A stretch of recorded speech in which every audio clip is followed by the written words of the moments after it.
ایک بات یہ ہے میرے عزیزو کہ صدیقہ طاہرہ سلام اللہ علیہا کی مظلومیت اور ان کے بیت اطہر، رسول پاک صلی اللہ علیہ وآلہ وسلم کے بیت اطہر، امیر المؤمنین علیہ السلام کے بیت اطہر، بلکہ اللہ تعالیٰ کے بیت اطہر پہ جو حملہ ہوا ہے اس کی پیشگوئی رسول پاک صلی اللہ علیہ وآلہ وسلم کے زبان ہوئی ہے، اس کے زبان ہوئی ہے۔ میرے عزیزوں دیکھیے، خود جماعت عمریہ کہتے ہیں کہ ابو بکر و عمر کی خلافت نص پہ مبنی نہیں ہے۔ خود کہتے ہیں رسول پاک صلی اللہ علیہ وآلہ وسلم دنیا سے گئے ہیں تو کہ ابو بکر و عمر کو خلیفہ نہیں بنا کر گئے ہیں، ابو بکر و عمر کو خلیفہ نہیں بنا کر گئے ہیں، وہ ان کا ادعا ہے کہ امت نے ان کو خلیفہ بنایا ہے۔ اب رسول پاک صلی اللہ علیہ وآلہ وسلم نے ان کو خلیفہ نہیں بنایا ہے، اللہ نے خلیفہ و جانشین نہیں بنایا ہے، یہ ہمارے ان کے درمیان طے شدہ بات، مسلم بات ہے۔ لیکن یہ کہنا کہ امت نے ان کو بنایا ہے، پہلی بات تو یہ ہے کہ اللہ نے امت کو کب اجازت دی تھی اور کب حکم دیا تھا کہ تم خلیفہ بناؤ، اور کب رسول اللہ صلی اللہ علیہ وآلہ وسلم نے امت کو یہ وظیفہ سونپا تھا کہ تم میرے جانشین کو تم انتخاب کرو، تم بناؤ، اور کب کسی نبی کا جانشین، اس کا وصی اس کے امت کے ہاتھوں بنی ہیں، کبھی ہوا ہے ایسا؟ تو یہ دوسرا فقرہ جو ہے کہ امت نے ان کو جانشین بنایا ہے، ہم اس کو نہیں مانتے، بلکہ تاریخ اس کے برعکس گواہ ہے کہ امت نے ان کو جانشین نہیں بنایا، امت کے کچھ افراد نے بغیر حکم اللہ، بغیر حکم رسول صلی اللہ علیہ وآلہ وسلم ان کو خلیفہ بنایا ہے، خلیفہ بنایا۔ اور جن لوگوں نے مخالفت کی ہے، جن لوگوں نے مخالفت کی ہے، ان کے ساتھ انہوں نے کچھ کے ساتھ انہوں نے پیسے دے کر، طمع دے کر، لالچ دے کر، فتوحات میں ان کو گورنر بنانے کا، فتوحات میں ان کو حصہ دلانے کا وعدہ کر کے، اور کچھ پہ حملہ کر کے انہوں نے اپنی مخالفت کو کچل دیا ہے، خاموش کیا ہے۔ یہ تاریخ اسلام کی ایک حقیقت ہے۔ اور حضرت صدیقہ طاہرہ سلام اللہ علیہا کے گھر پہ جو حملہ ہوا ہے، ان کا مرتبہ رسول پاک صلی اللہ علیہ وآلہ وسلم کے نزدیک اور اہل بیت طاہرین علیہم السلام کا مرتبہ اسلام میں، قرآن میں، شریعت میں، ایمان میں، اس کے پیش نظر جن لوگوں نے حملہ کیا ہے ان کے کفر میں اور ان کے مشرک ہونے میں اور ان کے مرتد ہونے میں تو شک ہی نہیں ہے۔ رسول پاک صلی اللہ علیہ وآلہ وسلم کی متواتر حدیث فریقین نے روایت کیا ہے کہ اہل بیت علیہم السلام ان کے جانشین ہیں، انی تارک فیکم من ان اخذتم به لن تذلوا بعدی ابدا، کتاب اللہ و عترت اہل بیتی، کہ کتاب و عطرت رسول پاک صلی اللہ علیہ وآلہ وسلم کے جانشین ہیں، اور جو ان سے تمسک کرے گا، جو ان کی اتباع کرے گا، وہ کبھی گمراہ نہیں ہوگا۔ تو اہل بیت طاہرین علیہم السلام جانشین ہیں، ان کے گھر پہ حملہ ہوتا ہے۔ کون لوگ حملہ کرتے ہیں؟ جن لوگوں کو کبھی رسول پاک صلی اللہ علیہ وآلہ وسلم نے خلیفہ نہیں بنایا ہے۔ اور یہ سب جو فقرے جو میں کر رہا ہوں، اگر آپ توجہ دیں، اور میرے مخالفین اگر نوجوان دیکھ رہے ہیں، جماعت عمریہ کے افراد اس شو کو دیکھیں گے، اور جس جیسے شوز کو دیکھیں گے، بعد میں دیکھیں گے، ابھی نہیں دیکھ رہے، تو یہ سب فقرے جو ہم کہہ رہے ہیں، یہ میرے مختلف تقریرات پہ، یہ میرے مختلف مناظرات پہ یہ واضح و ثابت ہے۔ اور جس شخص کو بھی شک ہو مخالفین میں سے، وہ سب سے واضح دلیل یہی ہے کہ ہم ہمیشہ کہتے ہیں اپنے عالم کو لے کے آؤ، اپنے عالم کو لے کے آؤ۔ ہم آمادہ ہیں کہ آپ کے علماء سے گفتگو کریں، ان سے بحث کریں، ان سے مناظرہ کریں، ان کے ساتھ استدلال کریں، جب تک کہ ہم دلیل سے، حجت سے بات کر رہے ہوں۔ تو انشاءاللہ تبارک و تعالی ہمارے پاس دلیل کی کوئی کمی نہیں ہے۔ میرے عزیزو، میں گفتگو کا آغاز یہاں پہ گفتگو مختلف انداز سے کیا جا سکتا ہے۔ میں گفتگو کا، ان مجالس کا گفتگو کا آغاز اس جملے سے کرتا ہوں کہ رسول پاک صلی اللہ علیہ وآلہ وسلم نے امیر المؤمنین علیہ السلام کو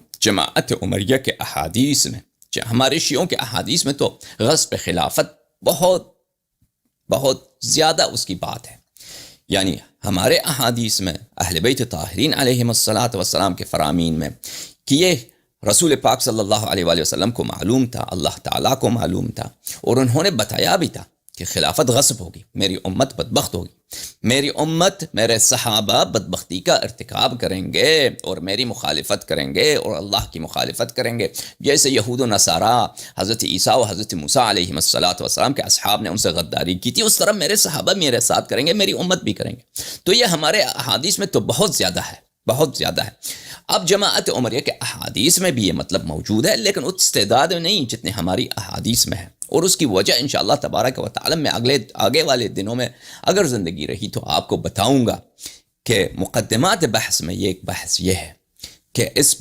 بات کو کہ صحابہ نے، خلفاء نے، غاصبین فدق نے، غاصبین خلافت نے حضرت امیر المؤمنین علیہ الصلاۃ والسلام کے گر اطہر، ان کے بیت اطہر، ان کے منزل مبارک اور بلکہ رسول پاک صلی اللہ علیہ وآلہ وسلم کے بیت اقدس پہ انہوں نے ناپاک حملہ، نجس حملہ کیا تھا۔ اس شیطانی حملہ کو اگر ہم جماعت عمریہ کے احادیث سے ثابت کریں تو اس کے کچھ مقدمات ہیں، ان مقدمات میں بہت کچھ آئے گا کہ ان کے پاس کیوں اس موضوع پر احادیث کم ہیں، ان کے پاس، ہمارے پاس احادیث زیادہ ہیں، بہت ساری موضوعات ایسے ہیں کہ ان کے پاس احادیث کم ہیں، یا بعض چیزیں ان کے کتب میں نہیں ملیں گی آپ کو۔ اس کی وجہ کیا ہے، یہ آئندہ انشاءاللہ تبارک و تعالیٰ آپ کی خدمت میں پیش کریں گے اسی مجالس میں، اگر زندگی رہی، اگر اللہ نے فرصت دیا تو۔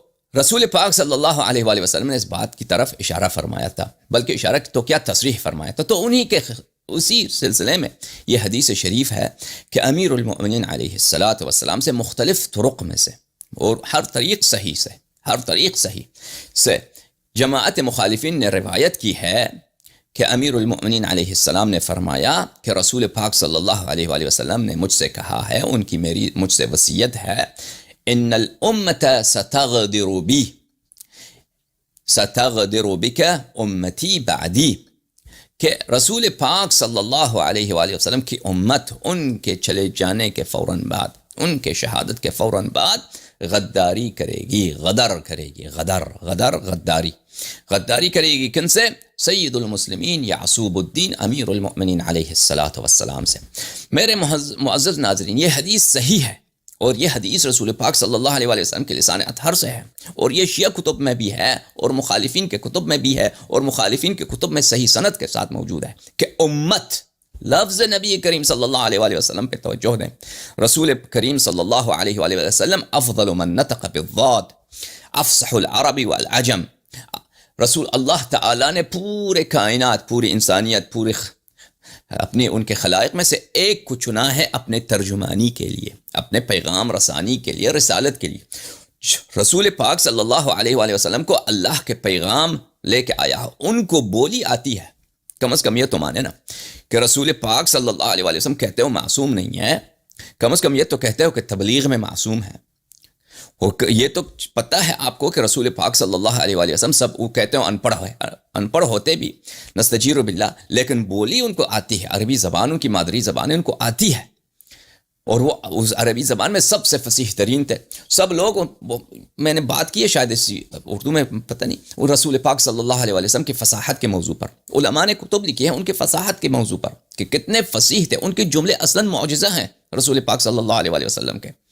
اعطیت جوامع الکلم، اللہ تعالیٰ نے مجھے جوامع الکلم عطا کیا ہے۔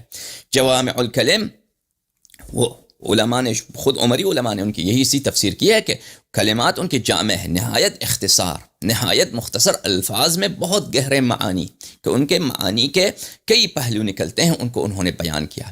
تو یہ جملہ رسول پاک صلی اللہ علیہ وآلہ وسلم کہ میرے بعد بن قریب، میرے بعد یعنی فوراً میرے جانے کے بعد، ستغدر بک امتی، ستغدر بک امتی بعدی، میرے فوراً جانے کے بعد، جلد میرے جانے کے بعد میری امت، نہیں فرمایا کہ امت کے کچھ حصے، امت کے کچھ افراد، فرمایا میری امت آپ سے غداری کرے گی۔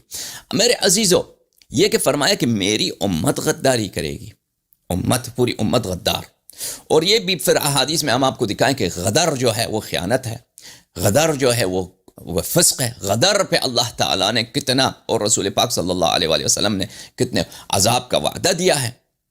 اور سب سے بڑا غدر بھی ہوتا ہے، غداری جو ہوتی ہے کس سے ہوتی ہے؟ امام سے ہوتی ہے، ان کے اپنے احادیث میں موجود ہے۔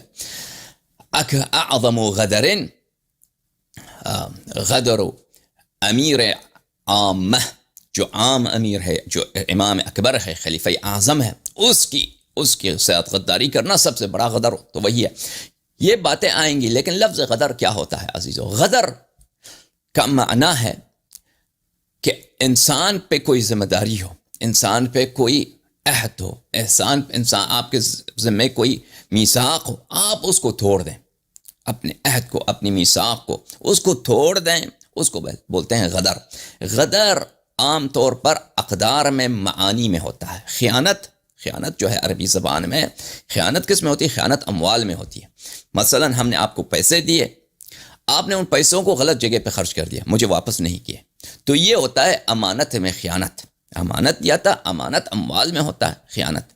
غدر جو ہوتا ہے عہد میں ہوتا ہے، میثاق میں ہوتا ہے، ذمہ داری میں ہوتا ہے غدر. سمجھ میں آئے؟ آپ اس کو غدر بولتے ہیں. اچھا، ہم پہلے انشاءاللہ تبارک و تعالی اس بحث کا تفصیل یہ ہوگی کہ صحت ثابت کریں گے اس حدیث کی کہ رسول پاک صلی اللہ علیہ وسلم نے یہ فرمایا ہے، اور مخالفین کی کتب سے ثابت کریں گے. پھر انشاءاللہ تبارک و تعالی اس حدیث کے نقطے کہ فرمایا کہ امت ان سے غداری کرے گی. یہ رسول پاک صلی اللہ علیہ وسلم کے جملے، اگر کوئی کہتا ہے کہ انہوں نے خطا کیا ہے تو وہ کافر ہے، دین سے خارج ہے، وہ مرتد ہے، ان سے ہمیں بات ہی نہیں ہے. اگر لیکن کوئی مسلمان ہے مانتا ہے کہ رسول پاک صلی اللہ علیہ وسلم کا کلام جو ہے وہ باطل نہیں ہوا کرتا، جھوٹ نہیں ہوا کرتا، خطا نہیں ہوا کرتا، ٹھیک ہے نا، اگر وہ یہ مانتا ہے تو پھر امت کی غداری رسول پاک صلی اللہ صحابہ بھی اسی امت میں سے تھے کہ پھر امت کی غداری جب ثابت ہو گئی، صحابہ کی غداری بھی ان سے ثابت ہو گئی، کیونکہ رسول پاک صلی اللہ علیہ وسلم نے فرمایا کہ فوراً میرے بعد امت آپ سے غداری کرے گی. اور اس سے مراد کیا؟ وہی ہے، جنگ جمل ہے، جنگ صفین ہے. اگر جنگ صفین بھی ہونا، اگر وہ سب امت نہیں تھے، جنگ جمل والے امت کے کچھ حصے تھے، سب نہیں تھے. جنگ صفین والے پوری امت نہیں تھی، امت کا کچھ حصہ تھا. اگر مان بھی لیں کہ اس سے مراد یہی ہے، پھر بھی مذہب عمریہ کا بطلان ثابت ہو جاتا ہے. کیونکہ جمل میں جو لوگ نبی کے امیر المؤمنین علیہ السلام سے لڑے ہیں، اگر آپ مانتے ہیں کہ وہ غدار ہیں جہنم روز قیامت، اب یہ احادیث آپ کے سامنے آئیں گا. بلے لِكُلِّ غَادِرٍ لِوَاءٌ يَوْمَ الْقِيَامَةِ عِنْدَ اسْتِهِ، یہ حدیث مسلم حدیث میں ہے، بخاری میں بھی اس جیسے حدیث ہے. عند است کس کو بولتے ہیں عزیزو؟ اس پتہ آپ کو عربی زبان میں کس کو بولتے ہیں؟ وہ عضو آپ کا جس پہ آپ بیٹھتے ہیں، وہ عضو جس پہ آپ بیٹھتے ہیں، یعنی آپ کسی کو کہتے ہیں تشریف رکھیے، وہ اس پہ بیٹھ جاتا ہے نا، اس کو عربی زبان میں جو آپ کے پیچھے ہوتا ہے اس کو است بولتے ہیں. روز قیامت اس کے است کے ساتھ، غدار کے است کے ساتھ وہاں پہ جھنڈا لگاتے ہیں ادھر، اللہ اکبر، اس کے سمجھ میں آ رہی ہے، جھنڈا لگاتے کہ غدار ہے. اگر آپ یہ کون ہے جن لوگوں نے غداری کی ہے؟ ہم تو کہتے ہیں امت غدار ہے، ہم تو کہتے ہیں، آپ کہتے ہیں نہیں جمل والے تھے. ان کے علماء زیادہ ڈھونڈتے ہیں کہ کن لوگوں نے غداری کی امیر المؤمنین علیہ السلام سے، اور تو کوئی نہیں ملتا ان کو. وہ تو نہیں کہہ سکتے پوری امت، تو پر ان کا ابو بکر عمر کا کیا ہوگا، صحابہ کا کیا ہوگا؟ وہ کہیں گے صرف جمل والے. یہ ان سے بھی غدار کا تو وہی حکم ہے کہ رسول پاک صلی اللہ علیہ وسلم نے فرمایا کہ ان کے افتضاح کے لیے، ان کی بے عزتی کے لیے، غدار کی بے عزتی کے لیے روز قیامت کیا ہوگا؟ جو شخص غدر کرتا ہے اس کے اس جگہ کے ساتھ، اس عضو کے ساتھ وہاں پہ کیا جھنڈا لگاتے ہیں روز قیامت کہ دیکھو یہ غدار، اس پہ لعنت کرو، جہنمی سیدھا. ٹھیک ہے نا. اگر یہ بھی ہو جائے تو جن لوگوں سے تم نے دین اخذ کیا ہے، جن کو تم نے حشرہ مبشرہ بنا دیا ہے، بلکہ ہم ان کو بولتے ہیں حشرہ منتشرہ جس کو بولتے ہو تم، وہ جن لوگوں سے تم نے دین اخذ کیا ہے ان میں سے بہت سارے تو جمل میں تھے، وہ تو ہی ان سے بھی ان کا مذہب کا بطلان ثابت. معاویہ کی تو ہم بات ہی نہیں کرتے. معاویہ کیا چیز ہے کہ ہم اس کا کفر ثابت کریں؟ ہم اس پہ وقت ضائع ہی نہیں کرتے. معاویہ تو کوئی چیز ہی نہیں ہے. ہم ان کے اکابر سے ہمیں کام ہے، غاصبین فدق، غاصبین امامت و خلافت سے ہمیں کام ہے. سمجھ میں آ رہی ہے؟ ہم ان کے عائشہ سے بات کرتے ہیں، قرآن میں عائشہ کی شان سناتے ہیں آپ کو. معاویہ تو تم خود کہتے ہو، تمہارے اپنی کتب بھری پڑی ہیں کہ اس نے کتنے بے گناہ لوگوں کو قتل کیا، وہ کیسے شراب پیتا تھا، کیسے رسول پاک صلی اللہ علیہ وسلم نے اس کو لعنت کیا. معاویہ تو کوئی چیز ہی نہیں ہے. اچھی بات ہے عزیزو، کیونکہ بحث بہت، اس میں مواد بہت زیادہ ہے، میں زیادہ مقدمات میں وقت نہ لگاؤں. حدیث کے متعلق بات کرتے ہیں. کتاب ہے البحر الزخار المعروف بمسند البزار، تألیف امامہم ابی بکر احمد بن عمرو بن عبد الخالق العتکی البزار، چاپ مکتبۃ العلوم والحکم المدینہ المنورہ. یہ جلد نمبر ہے میرے عزیزو، جلد کون سی ہے یہ میں آپ کو بتاتا ہوں. یہ جلد کون سی ہے مسند بزار کی؟ یہ جلد نمبر 3 ہے، در لکھا نہیں انہوں نے یہ، لیکن یہ ہے جلد نمبر 3. اچھا، یہاں پہ ملاحظہ فرمائی صفحہ نمبر 91، عن حبیب ابن ثابت عن ثعلبہ ابن یزید عن ابیہ ہاکذا قال واحسبه غلط. وہ کہتا ہے ابو بکر بن بزار کہتا ہے کہ حدیث اصل میں ثعلبہ سے ہے نہ کہ یزید الحمانی سے. ثعلبہ جو ہے یزید کا بیٹا ہے، یزید الحمانی. حمان عرب میں قبیلہ ہے حمان. ثعلبہ سے حدیث ہے. وہ کہتا ہے یہ ثعلبہ کے باپ سے نہیں ہے. بہرحال ثعلبہ سے کئی طرق ہیں، اس کے کوئی فرق نہیں پڑتا. کہ اس نے روایت کیا ہے کن سے؟ سید المسلمین امیر المؤمنین علیہ السلام سے، کہ انہوں نے فرمایا سمعت علی علیہ السلام یقول علی المنبر، کہ میں نے سنا خود کہ امیر المؤمنین علیہ السلام منبر پہ یہ فرماتے تھے واللہ خدا کی قسم، اللہ کی قسم، لعہد النبی الامی صلی اللہ علیہ وآلہ وسلم، نبی امی صلی اللہ علیہ وآلہ وسلم، وہ پیغمبر جو مکہ مکرمہ ام القریٰ سے ہیں. امی کا مطلب رسول پاک صلی اللہ علیہ وآلہ وسلم کا متعلق یہ نہیں ہے کہ وہ ان پڑھ تھے، نستجیر باللہ، جاہل تھے.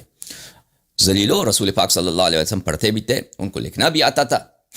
ان کو وہ پوری بشر میں ہر علم میں استاد تھے. اللہ نے ان کو معلم بنا کر بھیجا تھا بغیر کسی بشر کے پاس. ہاں، بشر کے پاس انہوں نے کبھی نہیں پڑھا. کسی استاد کو، ان کا استاد اللہ تعالیٰ ہے، کسی بشر کے پاس نہیں پڑھا. اس کے باوجود سب علوم ان کو آتے تھے اور پڑھنا لکھنا سب فنون ان کو آتا تھا. اچھا، واللہ لعہد النبی الامی، رسول پاک صلی اللہ علیہ وآلہ وسلم کے مجھ سے وصیت ہے، الی ان الامت ستغدر بی، کہ امت مجھ سے غداری کرے گی، کہ امت مجھ سے غداری کرے گی، امت مجھ سے غداری کرے گی. اچھا، دلالت پہ ہم بعد میں بات کریں گے. اچھا، اس کے بعد بزار کہتا ہے وَهَذَا الْحَدِيثُ قَدْ رَوَاهُ، اس حدیث کو روایت کی ہے غیر واحد، بہت سارے لوگوں نے روایت کی ہے. ان حبیب ان ثعلبہ، حبیب سے اور حبیب نے ثعلبہ سے. تو روات کی تعداد حبیب تک بہت زیادہ ہے، اور حبیب سے پہلے کو ہم چھیڑتے ہی نہیں ہیں، کیونکہ خود کہتا ہے کہ ان کے طرق بہت زیادہ ہے. تو کن سے ہمیں کام ہے؟ حبیب سے، اور حبیب کے بعد حبیب ثعلبہ سے روایت کرتا ہے. ان دونوں شخصوں سے ہمیں روایت ہے. حبیب ابن ابی ثابت الکوفی الاسدی، یہ رجال بخاری و مسلم و کتب اربعہ میں سے ہیں. ملاحظہ فرمائیے میرے عزیزو، یہ کتاب ہے سیر و اعلام النبلاء، تالیف الذہبی الناصبی، مجلد نمبر 5، چھاپ الرسالہ، سنہ 1996 میں یہ کتاب چھپی. یہاں پہ ملاحظہ فرمائیے صفحہ نمبر 288. حبیب ابن ابی ثابت، حبیب ابن ابی ثابت، عین، یا عین رمز ہے بھائی، عین رمز ہے کہ کسی کے نام کے ساتھ عین رکھ دے ہیں تو اس کا مطلب ہے کہ بخاری نے اس کی حدیث اخراج کی ہے، مسلم نے اس کی حدیث روایت کی ہے. اس کے علاوہ کتب اربعہ، ابو داؤد، نسائی، سنن ابن ماجہ، ترمذی، ان لوگوں نے اس کی حدیث روایت کی ہے. یہ اور آپ کو پتہ ہے میرے عزیز، میں ایک قاعدہ آپ کو بتاؤں آپ کے ذہن میں رہے، کیونکہ اس قاعدے کو، اس سے بہت ٹائم بچتا ہے اس قاعدے سے. جماعت عمریہ کے قواعد جو ہیں یہ سب میرے پیر کے نیچے ہیں، ان کے قواعد کی کیا، لیکن کیونکہ بات ان سے ہوتی ہے، ان کے قواعد کو ان الزام کے طور پر ان کے لیے ذکر کرتے ہیں کہ بخاری اور مسلم کے جتنے روات ہیں وہ ان میں بہت سارے مجروح بھی ہیں، بہت سارے ہیں جن کی تضعیف ہوئی ہے، لیکن وہ یہ خود کہتے ہیں کہ ہماری اجماع ہے کہ ان میں جرح مسموع نہیں ہے. بخاری اور مسلم کے جو راوی ہیں ان کی احادیث بخاری مسلم میں روایت کی گئی ہے، ہم کہتے ہیں ہماری اجماع ہے کہ ان میں کوئی کسی قسم کی جرح نہیں ہے. من اخرج له الشیخان فقد جاز القنطرہ، یہ ذہبی کا جملہ ہے کہ اگر بخاری اور مسلم کسی کی روایت کرے، کسی کی حدیث روایت کرے تو فقط جاز القنطرہ، وہ پل سے پار گیا ہے، پھر اس کے جرح نہیں ہوتی. اس کی جرح بھی ہو بھی تو ہم اس کو سنتے نہیں ہیں. یہ کوئی حدیث ہے، کوئی روایت ہے کہ بخاری مسلم کسی کی حدیث نقل کرے جاز القنطرہ؟ تو یہ قواعد ان کے بنے ہوئے ہیں، انہوں نے خود بنائے ہیں، نہ کوئی حدیث ہے نہ کوئی روایت ہے، من گڑت ان کے اپنے قواعد ہیں. بہرحال ان کی تو یہ شخص کیا ہے؟ یہ عین ہے. پھر اس کے متعلق کہتا ہے یہ عین ہے، یعنی عین اس کے متعلق آیا ہے، یعنی بخاری مسلم کے رجال میں سے. وہ ان کا امام ہے، حافظ ہے، فقیہ الکوفہ، اپنے زمانے میں کوفے کا سب سے بڑا مجتہد تھا. مجتہد تو نہیں کہہ سکتے، مجتہد اپنے زمانے میں کوفے میں سب سے بڑا عالم دین تھا، سب سے بڑا محدث تھا. ابو یحییٰ القرشی الاسدی، بنی اسد میں سے، بنی اسد کے موالی میں سے ہیں. اچھا، حدث عن ابن عمر، بہت سارے صحابہ سے، اس نے خود تابعین میں سے، ابن عباس، ام سلمہ سے روایت کی، انس ابن مالک، زید ابن ارقم، ابو وائل، ابو الطفیل. یہ کون ہے؟ یہ لوگ صحابہ ہیں، ان لوگوں سے اس نے روایت کی ہے، اور بہت سارے دوسرے لوگوں کی سے روایت. وکان من ائمۃ العلم، علم کے اماموں سے، یعنی علم یعنی حدیث کے اماموں میں سے ایک امام تھا. یحییٰ القطات کہتا ہے قدمت الطائفہ مع حبیب، میں حبیب کے ساتھ طائف گیا، فکأنما قدم علیہم النبیون، ایسا لگا کہ لوگوں نے اس طرح استقبال کیا اس حبیب بن ابی ثابت کی کہ جیسے کوئی پیغمبر ان کے شہر میں وارد ہوا. اتنے لوگ اس کو چاہتے تھے، اپنے زمانے میں اتنا بڑا عالم دین تھا یہ. اپنے ہوتا کوفی ایک دفعہ طائف گیا تھا تو اس زمانے میں اس کی استقبال ہوئی تھی جیسے کوئی پیغمبر ان کے شہر میں آیا ہو. اچھا، یحییٰ بن معین کہتے ہیں ثقۃ حجہ، فقیل لیحییٰ یا حبیب ثبت، قال نعم. یحییٰ بن معین نے کہا کہ یہ ثبت ہیں، یہ ثقہ ہیں، ان کی حدیث پہ کوئی بات نہیں ہے، اچھی بات ہے. تو یہ حبیب بن ثابت سے بات ثابت ہو گئی. ٹھیک ہے نا عزیزو. اب آتے ہیں وہ کن سے روایت کرتے ہیں؟ ثعلبہ ابن یزید الحمانی سے. اور بزار نے کیا کہا؟ بزار نے کہا کہ طریق بہت ہیں، کن تک؟ حبیب تک، اور حبیب کے بعد ثعلبہ. حبیب جو ثعلبہ سے روایت کرتا ہے اس کے طرق بہت زیادہ ہیں، اور ثعلبہ خود امیر المؤمنین علیہ السلام سے روایت کرتا ہے.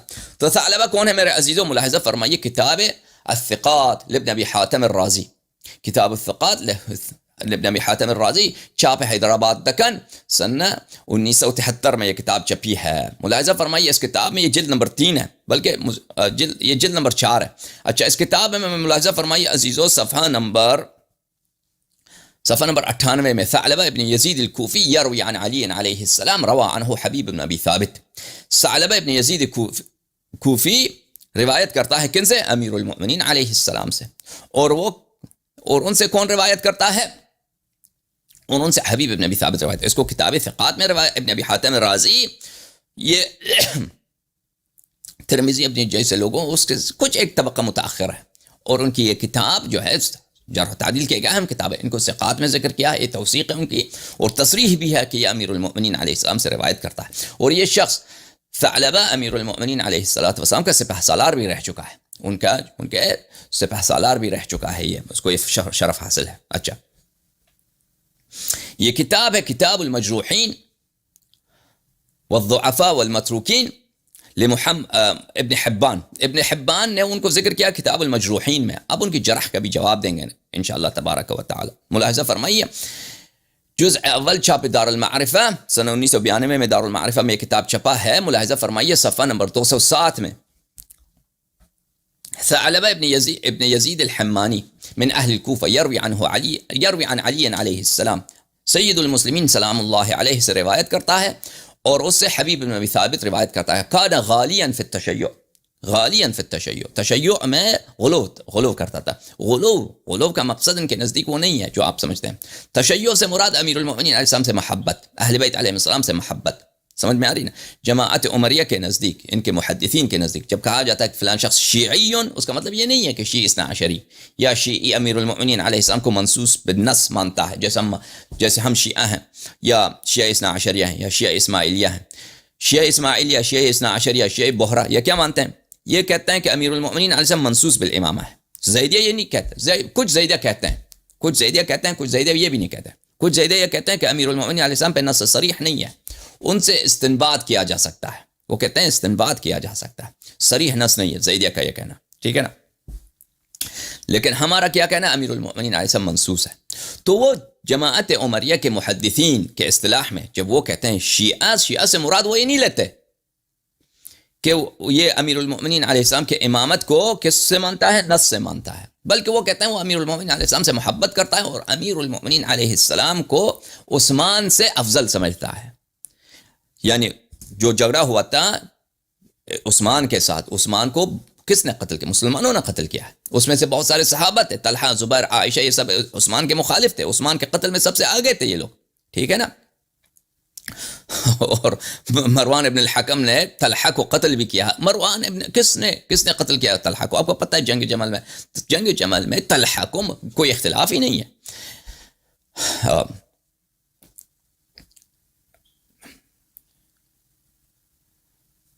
بہت سارے محدثین کا، کتاب کا نام میں بھول گیا، اور مؤرخین کا ان کا یہی قول ہے کہ اس میں اختلاف ہی نہیں ہے کہ طلحہ کو مروان نے مارا، اور کس لیے مارا تھا؟ اور کہا تھا کہ میں عثمان کے خون کا انتقام لے رہا ہوں، حالانکہ طلحہ ان کے اپنے فوج میں ایک کمانڈر تھا.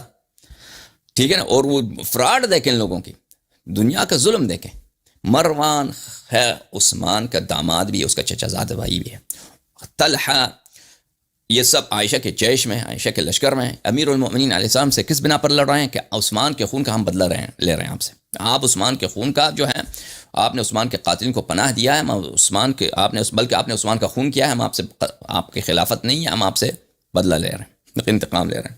تو اسی جنگ میں اسی لشکر کے کمانڈر کو ایک دوسرا کمانڈر مارتا ہے کس لیے؟ کہ اس کا داماد بھی تھا، چچا زاد بھائی تھا، اس کے بیٹے کی طرح تھا، اس مروان مارتا ہے، اس کو قتل کرتا ہے، تیر مارتا ہے، کہ اس لیے کہ میں عثمان کے خون کا بدلہ لے رہا ہوں۔ تو واضح تھا کہ یہ لوگ خود سب قاتل تھے عثمان کے، مروان نہیں تھا، مروان تو آخر تک دفاع کرتا رہا، لیکن یہ سب لوگ ایک بات پہ ان کا اجماع تھا کہ امیر المؤمنین علیہ السلام کو خلافت نہیں ملنی چاہیے، حسادت کے بنا پر، دشمنی کے بنا پر، جیسے رسول پاک صلی اللہ علیہ وآلہ وسلم نے فرمایا کہ ضغائن فی صدور اقوام لا یبدون لها لک الا بعدی، یا امیر المؤمنین میرے امت کے دلوں میں تیرے لیے بہت نفرت و کینہ ہے، بہت حقد ہے، اور یہ ان کینوں کو ظاہر نہیں کریں گے، اس دشمنی کو ظاہر نہیں کریں گے جب تک میں دنیا میں ہوں، میرے بعد اس کو ظاہر کریں گے۔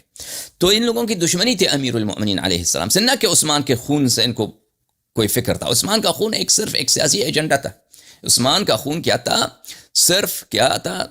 ایک بہانہ تھا کہ ہم نے یہ کام کرانا ہے، جیسے اب سیاستدانوں کے کاموں میں یہ بہت ہوتا ہے، ٹھیک ہے نا۔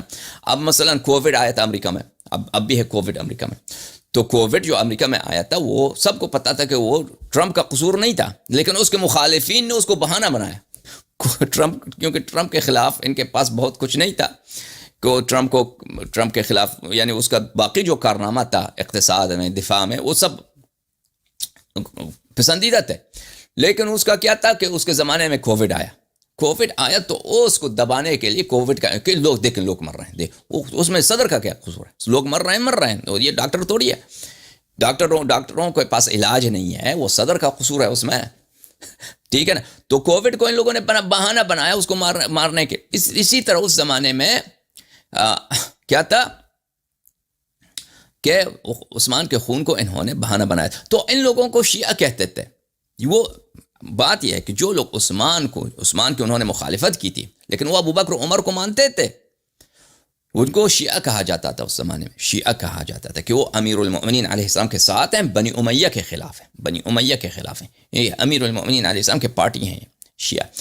اور غلو تشیع میں غلو کس کو، خالی کو اس کو بولتے ہیں، غلو اس کو نہیں بولتے تھے کہ جو اللہ امیر المؤمنین علیہ السلام کو اللہ مانے، نہیں، امیر المؤمنین علیہ السلام کو ابو بکر عمر سے بھی افضل مانے، تو اس کو بھی غلو بولتے ہیں۔ تو یہ غلو نہ شیعہ ہونا ان کے حدیث میں جرح ہے، کہ اگر کوئی کہہ دے کوئی راوی شیعی ہے، یہ جرح نہیں ہے، اور نہ غلو فی التشیع جرح ہے، یہ جرح نہیں ہے۔ سمجھ میں آ رہی بات آپ کو؟ غلو فی التشیع، کیونکہ امیر المؤمنین علیہ السلام کو ابو بکر عمر سے افضل ماننا ان کے محدثین کے ایک بہت بڑا طائفہ ہے، بہت بڑے ثقات ہیں، بخاری و مسلم کے مشائخ ہیں، ان سے روایت کی ان لوگوں نے، وہ امیر المؤمنین علیہ السلام کو ابو بکر عمر سے افضل مانتے تھے۔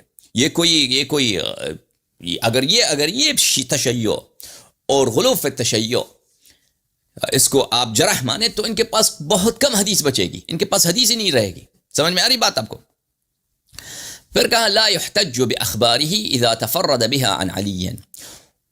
ابن حبان نے کہا کہ اس کی ثعلبہ کی جو حدیث ہے، ثعلبہ کی حدیث جو ہے وہ حجت نہیں ہے اگر وہ منفرداً امیر المؤمنین علیہ السلام سے روایت کرے۔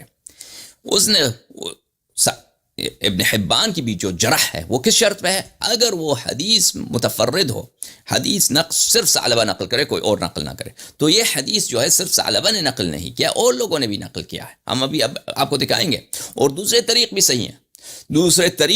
صحیح ہیں، اس لیے جو یہ کہہ رہا ہے اگر ہم مان لیں بھی یہ جرح ہے، اگر مان بھی لینا، اس کی جرح کی شرط کیا ہے؟ حدیث ایسی ہو کہ وہ اس میں نقل کو متفرد ہو، اگر وہ متفرد نقل کرے تو وہ حجت نہیں ہے۔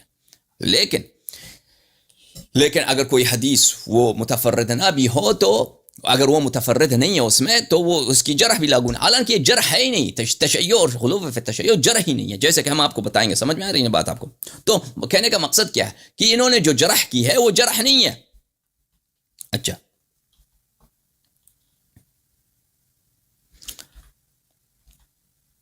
یہ کتاب الکامل فی ضعفاء الرجال ابن عدی کی الکامل فی ضعفاء الرجال جزء ثانی چھاپے دار الکتب العلمیہ. اس کتاب میں ملاحظہ فرمائی صفحہ نمبر 322 ثعلبہ ابن یزید الحمانی میں سمعت ابن حماد یقول قال البخاری، یہ بخاری سے روایت کیا. بخاری کی کتاب موجود ہے، ہم بخاری کی کتاب کو دکھائیں گے. دیکھیں ثعلبہ ابن یزید الحمانی سمع علی علیہ السلام، امیر المؤمنین علیہ السلام کو انہوں نے دیکھا ہے، ان سے روایت کیا. روا عنہ حبیب بن ابی ثابت سے روایت کی ہے فیہ نظر یعنی اس میں اشکال ہے، اس میں ہمیں کیا کہتے ہیں فیہ نظر، کیسے ترجمہ کریں گے؟ اس میں ہماری رائے محفوظ ہے، یعنی اس میں کوئی گڑبڑ ہے. اچھا وہ کیا ہے، وہ اس کی توضیح نہیں دے رہا. اور اس ایسے جروح جو ہیں جرح بلا تفسیر ہیں. دیکھیں عزیزو، تعدیل میں اور جرح میں جماعت مخالفین کے پاس قاعدہ کیا ہے کہ تعدیل اگر آپ کہہ دیں کہ فلانی اچھا آدمی ہے، فلانی ثقہ ہے، تو اس میں سبب جاننے کی ضرورت نہیں ہے، شہادت منظور ہے. لیکن اگر جرح کر دے تو جرح کا سبب پوچھنا پڑتا ہے. جرح بلا تفسیر یہ غیر مسموع ہے. سمجھ میں آ رہی بات آپ کو؟ جرح یہ ابھی ہم اس کی توضیح دیں گے کہ مثلا ہم کہہ دیں کہ فلانی ضعیف ہے، فلانا جو ہے اس کی حدیث میں نظر ہے، اس کی حدیث میں اشکال ہے، یا فلانا اس کی حدیث کیا ہے، وہ کچھ بھی نہیں، لا شیء، وہ حدیث میں کچھ بھی نہیں ہے. اچھا یہ جملے بہت ہیں ان کے محدثین کے نزدیک اور ان کے علماء جرح و تعدیل کے نزدیک. لیکن یہ سب کے سب ان کے اجماع، ان کا اپنا اجماع ہے، یہ سب کے سب کیا ہے، یہ ہے کچڑا. اس پہ کوئی اعتبار نہیں ہے جب تک اس جرح کی سبب معلوم نہ ہو. کیونکہ اس کی وجہ یہ ہے کہ ان کے علماء جو جرح و تعدیل کرتے تھے یہ سب فراڈی تھے. یہ جرح و تعدیل کرتے تھے ذاتی دشمنی کے بنا پر جرح کرتے تھے، ذاتی یا مذہبی تعصب کے بنا پر جرح کرتے تھے. کوئی شافعی ہے دوسرا مالکی ہے، ایک حنفی ہے دوسرا کیا ہے اہل حدیث ہے. تو اس لحاظ یا کوئی مثلا سیاسی قبائلی دشمنی ہوتی تھی تو اس لحاظ سے جرح کرتے تھے. سمجھ میں آ رہی نا بات آپ کو؟ تو جرح دیکھنا ہوگا کہ کس لیے جرح کرتے ہیں، کیونکہ ان کی اپنی شہادت ہے کہ یہ ہمارے محدثین اس بنیاد پر بھی جرح کیا کرتے تھے. تو ایسے لوگ جو ایک دوسرے کو گالی دیتے تھے، جرح کرتے تھے، ان کی تعدیل پہ کیا اعتبار، ان کی جرح پہ کیا اعتبار؟ ٹھیک ہے نا عزیزو؟ جب آپ کی اپنی شہادت یہ ہے، وہ بھی آ جائے گا انشاءاللہ تبارک و تعالی. تو بخاری نے کیا کہا؟ فیہ نظر، ثعلبہ کے حدیث میں نظر ہے. لا یتابع فی حدیثہ، اس کی حدیث کی متابع نہیں ہے. اس کی ابھی شرح دیں گے کہ اس کا مطلب کیا ہے. پھر ابن عدی خود کہتا ہے وَلِثَعْلَبَ عَنْ عَلِيٍ غَيْرُ هَذَا، ثعلبہ کا امیر المؤمنین علیہ السلام سے کئی ایک حدیث ہیں. یہ من کذب علی متعمدا، اس کے علاوہ بھی حدیث ہے. وَلَمْ أَرَ لَهُ حَدِيثًا مُنْكَرًا، میں نے کوئی اس کی حدیث ایسی نہیں دیکھی کہ اس کی حدیث شاذ ہو. حدیث منکر عام طور پر محدثین کے نزدیک حدیث منکر یعنی حدیث شاذ. میں نے اس کی حدیث کوئی ایسی حدیث نہیں دیکھی جو قابل قبول نہ ہو، جو شاذ ہو. فی مقدار ما یروی، وہ جس کی وہ روایت کرتا ہے. واما سماعه علی علیہ السلام فیہ نظر کما قالہ البخاری، کہتا ہے اس کی امیر المؤمنین علیہ السلام سے سماع میں نظر ہے. تو پتہ چلا کہ ابن عدی کے نزدیک فیہ نظر جو ہے اس کے نزدیک فیہ نظر سے مراد یہ نہیں ہے کہ حبیب میں اشکال ہے، حبیب کی حدیث میں اشکال ہے، بلکہ اس کی سماع امیر المؤمنین علیہ السلام سے اشکال ہے، اس کی وہ بات کر رہا ہے. ٹھیک ہے نا، اس کی بات کر. لیکن ہم تو ثابت کر چکے ہیں ابھی کہ ابن ابی حاتم نے کہا، دوسروں نے کہا کہ اس نے امیر المؤمنین علیہ السلام سے روایت کی ہے، بلکہ بعض نے تو ذکر کیا ہے کہ وہ اس کے سپہ سالار بھی تھے. تو ابن عدی کے اس جملے سے پتہ چلتا ہے ابن عدی کے نزدیک بخاری کا جملہ یہ ہے کہ اس نے امیر المؤمنین علیہ السلام سے شاید نہیں سنا ہے. اچھا اس میں اشکال ہے. لیکن آئیے دیکھتے ہیں کہ بخاری نے خود کیا کہا ہے. کتاب التاریخ الکبیر المجلد الثانی تالیف بخاری، یہی بخاری محمد ابن اسماعیل بخاری جو سقیم بخاری کا مصنف ہے، جامع الصغیر والے. اچھا اس کتاب میں ملاحظہ فرمائی جلد نمبر 2 صفحہ نمبر 174 میں ثعلبہ ابن یزید الحمانی وہ صریح کہہ رہے سمع علی علیہ السلام. تو بخاری کا جملہ نص یہی ہے کہ اس نے امیر المؤمنین علیہ السلام سے روایت کی ہے.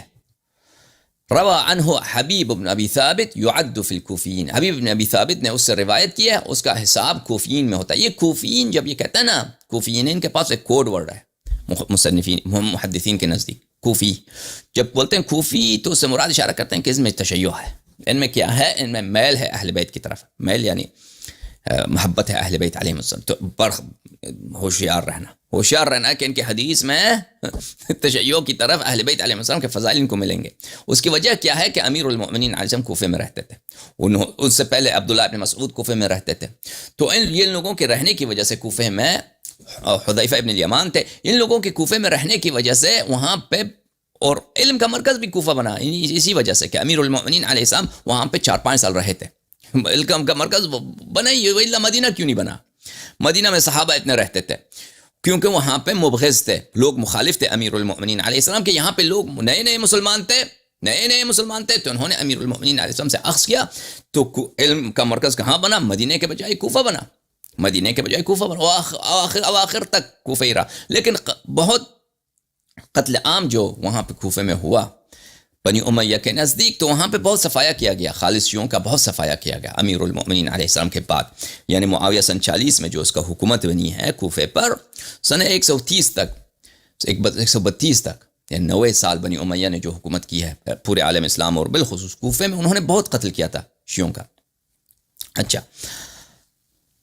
فیہ نظر. اب اس میں کیا ہے فیہ نظر؟ شاید یا تو یہ ہے کہ ایک احتمال یہ ہے کہ اس نے امیر المؤمنین علیہ السلام سے اس کے سماع میں نظر ہے، اشکال ہے، شک ہے.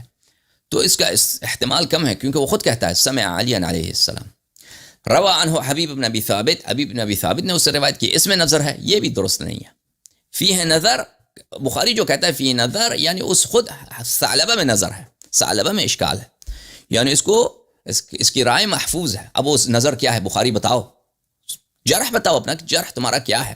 وہ جرح نہیں بتا رہا بخاری جرح نہیں بتا رہا. اچھا، قال النبی صلی اللہ علیہ وآلہ وسلم ان الامت ستغدر بک.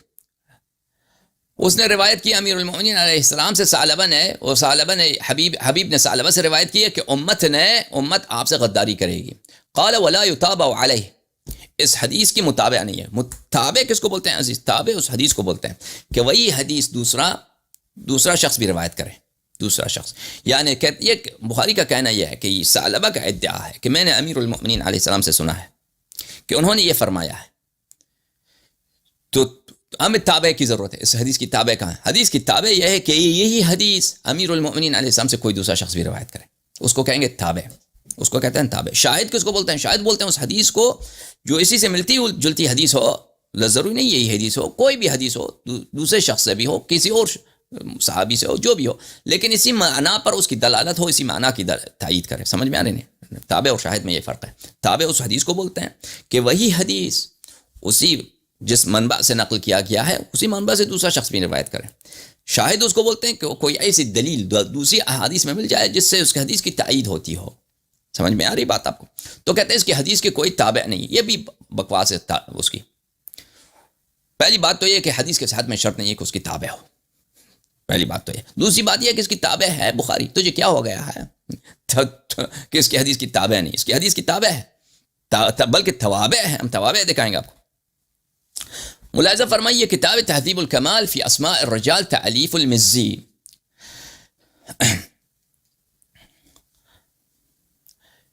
یوسف المزی کی کتاب تہذیب الکمال جماعت عمریہ کے نزدیک جرح تعدیل میں سب سے بڑی اور موٹی اور مفصل کتاب یہی تہذیب الکمال ہے. اور اسی کا حافظ ابن حجر نے تہذیب التہذیب کے نام سے انہوں نے اس کو خلاصہ بنایا، پھر اسی کو مزید خلاصہ بنا دیا تقریب التہذیب کے نام سے. اور ان کے بہت سارے علماء اسی تقریب کی طرف مراجعہ کرتے ہیں کیونکہ حافظ ابن حجر نے اس کو بہت آسان بنایا ہے تقریب میں. یہ تہذیب الکمال بہت مفصل کتاب ہے. یہاں پہ مجلد نمبر ثانی جلد نمبر 2 چاپ مؤسسۃ الرسالہ جو سنہ 1994 میں بیروت میں چھپی ہے. ملاحظہ فرمائیے اس کتاب میں یہاں پہ کون ہے؟ اسماء ابن الحکم الفزاری کے ترجمے میں قال البخاری یہ لم يروى عنه هذا الا هذا الحديث. بخاری نے کہا کہ اسماء سے بس یہی حدیث روایت ہوئی ہے. وہ حدیث آخر لم یتابع علیہ، اور ایک دوسری بھی حدیث ہے اس کی کوئی تابع نہیں ہے، اس حدیث کی بھی تابع نہیں. تو حافظ مزی اس کے جواب میں کہتے ہیں ما ذکرہ البخاری لا یقدح فی صحت هذا الحدیث. بخاری نے جو کہا ہے کہ اس حدیث کی کوئی تابع نہیں ہے اس حدیث کو کسی دوسرے شخص نے روایت نہیں کی ہے. لا یقدح، یہ اس حدیث کے صحت میں کوئی خلل نہیں ڈالتا. ولا یوجب ضعف، اور حدیث کے ضعف کا سبب بھی نہیں بنتا. حدیث کیونکہ شرط ہی نہیں ہے کہ حدیث کی کوئی تابع ہو. صحت حدیث میں شرط نہیں ہے کہ اسی حدیث کو دوسرے افراد نے بھی روایت کی ہو. اما كونه لم يتابع عليه فليس شرطا في صحة كل حديث صحيح ان يكون لراويه متابع عليه. ہر صحیح حدیث کی یہ جو بھی حدیث روایت کی گئی ہو اگر وہ صحیح ہے تو اس کی شرط نہیں ہے کہ اس کی متابع بھی موجود ہو. اس کی مثال دے رہا ہے اس کی وہی میں وفي الصحيح کہتا ہے بخاری مسلم میں بہت سارے عدت احادیث، بخاری مسلم میں عدت احادیث لا تعرف الا من وجه واحد، بہت سارے احادیث ہیں جو صرف ایک ہی طریق سے وارد ہوئی ہیں، اس کی کوئی تابع نہیں. مثلا انما الاعمال بالنیات، الاعمال بالنیات، انما الاعمال بالنیات، یہ جو ہے صرف ایک ہی طریق عمر کے طریق سے وارد ہوئی ہے، اس کی کوئی تابع نہیں ہے. الذي اجمع اهل العلم على صحته وتلقيه بالقبول وغير ذلك. سب اہل علم جو ہیں محدثین اس کے صحت پہ مجمع ہیں اور اس کو قبول کرتے ہیں کہ یہ حدیث ہے صحیح. ٹھیک ہے نا، تو اس کے تابع ہونا شرط نہیں ہے کہ کسی دوسرے شخص نے بھی روایت کی ہو. اب جہاں تک بات رہی بخاری کی یہ بات کہ اس میں نظر ہے، اس میں نظر ہے، تو بخاری کی یہ بات کہ فلانے میں نظر ہے، اس نے کہا کہ فی ہے نظر، تو اس کا جواب دیتے ہیں یہ بخاری کی اس بات کی کوئی اہمیت ہی نہیں ہے. ایک تو وجہ یہ ہے کہ وہ جرح بلا بلا بلا بلا تفسیر ہے، اس نے سبب بیان نہیں کیا کہ وہ کس لیے تجھے نظر ہے، اس میں کس لیے اس میں آپ کو خامی نظر آ رہی ہے اس شخص میں. ایک تو یہ بات ہے. دوسری بات یہ ہے کہ اس نے صحابہ کی بھی متعلق بھی کہا ہے بالکل اجماع کے خلاف. ملاحظہ فرمائی صحابہ کو بھی کہا ہے بعض صحابہ کے متعلق فی ہے نظر، یہ صحابی جو ہے یہ صحابی ضعیف ہے، حالانکہ جماعت عمریہ کے نزدیک اصحابی کا نجوم بأیہم اقتدیتم اہتدیتم، وہ صحابی سب کو عادل مانتے ہیں. ملاحظہ فرمائی تقریب التہذیب، تالیف ابن حجر العسقلانی، حافظ ابن حجر عسقلانی کی تقریب التہذیب، چھاپ دار الرشید، سوریہ حلب میں کتاب چھپی ہے سنہ 1991 میں. ملاحظہ فرمائیے یہاں پر صعصع ابن ناجیہ ابن عقال التمیعی المجاشعی صحابی له احادیث سنن نسائی میں، سین یعنی سنن نسائی. صعصع ابن ناجیہ صحابی ہیں، فرزدق کے چچا ہیں جو معروف شاعر ہیں، اور یہ جو ہیں صحابی ہیں اور یہ ان کی حدیث سنن نسائی میں موجود ہے. ٹھیک ہے نا، اس نے سین لکھا ہے کیونکہ یہ اختصار کرتا ہے. وہ تاریخ کبیر ملاحظہ فرمائیے بخاری کی، تاریخ کبیر بخاری کی جلد نمبر 4، چوتھا جلد. اس کتاب میں ملاحظہ فرمائیے صفحہ نمبر 319، صعصع ابن ناجیہ المجاشعی، صعصع ابن ناجیہ المجاشعی فیہ نظر. صحابی کو کہہ دیا بھائی، صحابہ کمزور، صحابی کمزور ہے. اگر کوئی شیعہ کہتے ہیں پاکستان میں کہ صحابی کمزور ہے تو کیا کہیں گے جماعت عمری؟ کہیں گے کافر ہے، گستاخ صحابہ. آ جاؤ جواب دے دو بخاری کا. تاریخ کبیر میں اس نے کیا بکواس کیا؟ صحابی کو اس نے کہا کہ اس کی حدیث ضعیف ہے. صحابی جھوٹ بولتا ہے. یہ جماعت عمریہ کی عجیب بات ہے صحابہ میں، کہ صحابہ میں کوئی ضعیف ہو ہی نہیں سکتا. اس کو بولتے ہیں عدالت صحابہ، یعنی ان کے سب صحابہ جو ہیں ان کی یہ حدیث ان کے سب صحیح، یعنی صحابہ کی کبھی جرح تعدیل نہیں کرتے. صحابہ بے گناہ، بہت سارے صحابی تھے جن پہ کیا ہوا، زنا کے لیے رجم ہوا، ان کا صحابہ کا زنا پہ ان کا رجم ہوا ہے. صحابہ کا شراب پینے پہ ان کو کوڑے لگے، خود ابو بکر عمر عثمان نے مارا ہے. ٹھیک ہے نا. صحابہ پہ جھوٹ بولنے پہ یعنی شہادت نہ دینے پہ ان پہ ابو عمر نے ان کو کیا بولا ہے، یعنی لم یأتوا بأربعۃ شہداء، اس پہ ان کو کوڑے لگے جھوٹ بولنے پر. تو الا ماشاء اللہ صحابہ کے کارنامے ہیں. ٹھیک ہے نا. تو اللہ تعالیٰ نے قرآن کریم میں کتنے صحابہ کو انہوں نے اللہ نے برا کہا ہے، اللہ نے مذمت کی ہے، لیکن جماعت عمریہ کو کچھ نظر ہی نہیں آتی. صحابہ سب عادل ہیں، صحابہ سب عادل ہیں. تو آؤ بخاری کا جواب دے دو کم از کم یہاں پر. تو ان کے قول جو ہے فیہ نظر، اس کی کوئی اہمیت ہی نہیں ہے.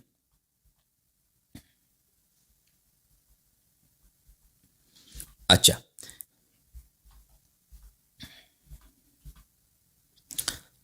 یہ تہذیب الکمال فی اسماء الرجال تالیف یوسف المزی المجلد الرابع، چھاپ مؤسسۃ الرسالہ سن 1994 میں چھپی ہوئی کتاب. ملاحظہ فرمائی صفحہ 399. ثعلبہ بن یزید الحمانی الکوفی صریح کہتا ہے کہ اس نے کس سے روایت کی ہے؟ روا عن علی بن ابی طالب علیہ السلام، اس نے امیر المؤمنین علیہ السلام سے روایت کی. عین سین کس کی ہے؟ ہاں، عین سین ان کے پاس رمز ہے کہ مسند علی للنسائی سلام اللہ علی امیر المؤمنین، کہ نسائی نے جو سنن نسائی کا مصنف ہے اس نے روایت کی ہے اس کی روایت موجود ہے کہ اس نے امیر المؤمنین علیہ السلام سے روایت کی ہے ثعلبہ نے. اچھا، روى له النسائی فی مسند علی علیہ السلام وقال ثقہ. نسائی نے اس کی توثیق کی ہے. ابن ابی حاتم رازی کی توثیق ثابت، نسائی کی توثیق ثابت. ایک اور توثیق ثابت کرتے ہیں آپ کو. اکمال تہذیب الکمال فی اسماء الرجال تعلیف العلامہ مغلطائی ابن قلیج ابن عبداللہ البکچری الحنفی متوفى سنہ 762.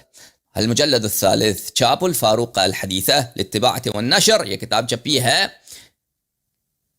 الفاروق الحدیثہ میں، سال لکھا ہے یہاں پہ سنہ 2000 میں چھپی. اچھا، ملاحظہ فرمائیے یہاں پر میرے عزیزو صفحہ نمبر 101 میں ثعلبہ ابن یزید الحمانی محمد ابن عبداللہ ابن نمیر نے فرمایا کہ کان ثقہ. محمد ابن عبداللہ ابن نمیر کہتے ہیں کہ یہ ثقہ ہے. محمد ابن عبداللہ ابن نمیر کون ہے میرے عزیزو؟ ملاحظہ فرمائیے سیر اعلام النبلاء چھاپ مؤسسۃ الرسالہ جلد نمبر 11.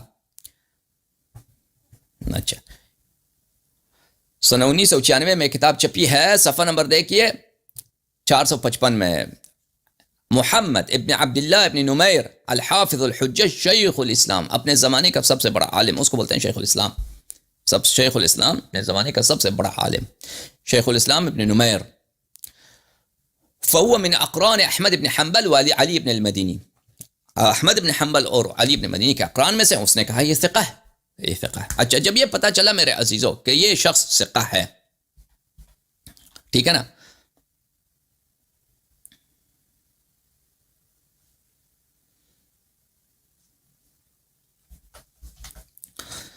اور بخاری نے کیا کہا تھا؟ بخاری نے کہا تھا کہ یہ ضعیف ہے، ٹھیک ہے نا. میں ایک جملہ آپ کو دکھاؤں پھر واپس اس کی جرح کی طرف آتے ہیں، بخاری کی جرح کو جواب دینے کی طرف واپس آتے ہیں.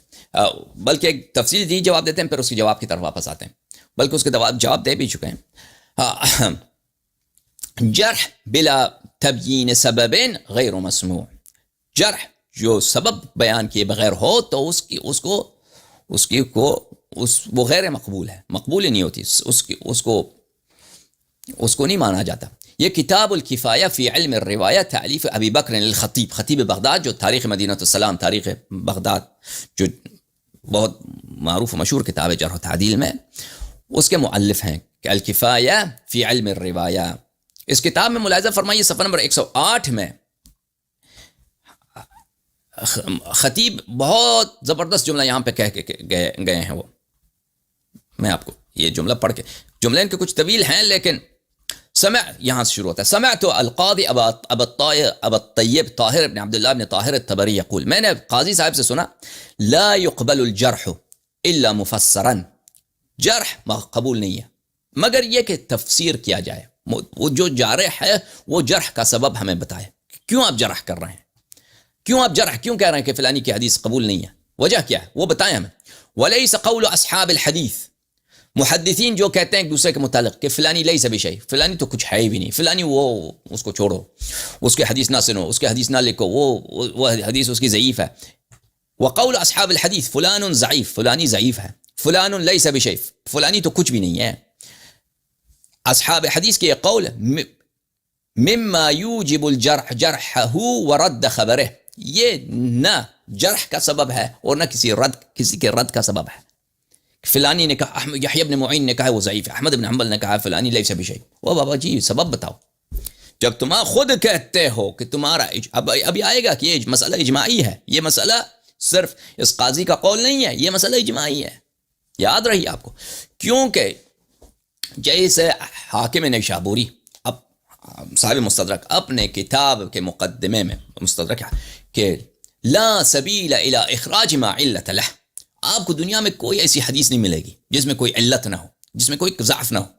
کیونکہ ہر حدیث میں 5 6 7 کیا ہوتے ہیں اس کے، وہ عمری حدیث کی بات کر رہے ہیں، 5 6 7 اس میں واسطے ہوتے ہیں رسول اللہ صلی اللہ علیہ وسلم تک، اس میں راوی ہوتے ہیں. تو ان میں سے کسی نہ کسی کے متعلق رد تو جرح تو آپ کو ملے گا.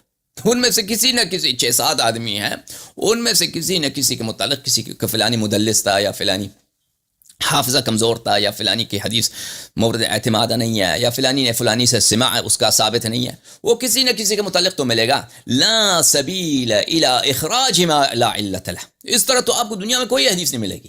ممکن ہی نہیں کہ آپ کوئی ایسی حدیث پیش کریں جس میں کوئی نہ کوئی کمزوری نہ ہو. سمجھ میں آ رہی نا بات آپ کو؟ تو یہ آپ کے ذہن میں رہے. جب شیعوں سے یہ لوگ مناظرہ کرتے ہیں، وہ شیعہ حدیث لاتے ہیں ان کے سامنے، او یحییٰ ابن معین نے کہا ہے، علی ابن المدینی نے کہا ہے، ابن ابی حاتم نے کہا وہ فلانی ضعیف ہے. وہ بھائی سبب بتاؤ. جب تمہارا خود اپنا اجماع ہے، کیونکہ ان کے پاس قاعدے بہت سارے ہیں میرے عزیزوں جرح کے لیے. وہ ان کی شہوت پہ ہوتا ہے، ان کے شہوت اور تعصب کے مزاج کے مطابق ہوتا ہے. جب کسی حدیث کو ضعیف کرنا ہو تو قاعدے اتنے ہیں کہ وہ کسی بھی حدیث کو بھی وہ ضعیف کر سکتے ہیں. قاعدے اتنے ہیں سمجھ میں آ رہی نا، کہ کسی بھی حدیث کو آپ ہاتھ پر رکھیں اس پہ آپ 10 قاعدے لا سکتے ہیں کہ حدیث اس لیے ضعیف ہے، اس لیے ضعیف ہے، اس لیے ضعیف ہے. اور اسی حدیث کو 10 قاعدے مزید لا سکتے ہیں کہ اس لیے یہ حدیث صحیح ہے، اس لیے صحیح ہے، اس لیے صحیح ہے. سمجھ میں آ رہی نا. تو جب بالخصوص جب شیعوں سے بات کر رہے ہیں مخالفین حضرات جو ہیں، مناظرہ ہوتا ہے یا گفتگو ہوتا ہے یا علمی مباحثہ ہوتا ہے، تو وہ شیعہ جس حدیث سے استدلال کرتے ہیں، اس حدیث کو کمزور بنانے کے لیے ان کے مختلف حربے ہوتے ہیں. وہ حربے اگر آپ کے پاس یاد رہیں تو بالکل ان کا منہ بند ہو جاتا ہے. پھر یہ آپ سے وہ ہمیشہ فرار ہوتے ہیں.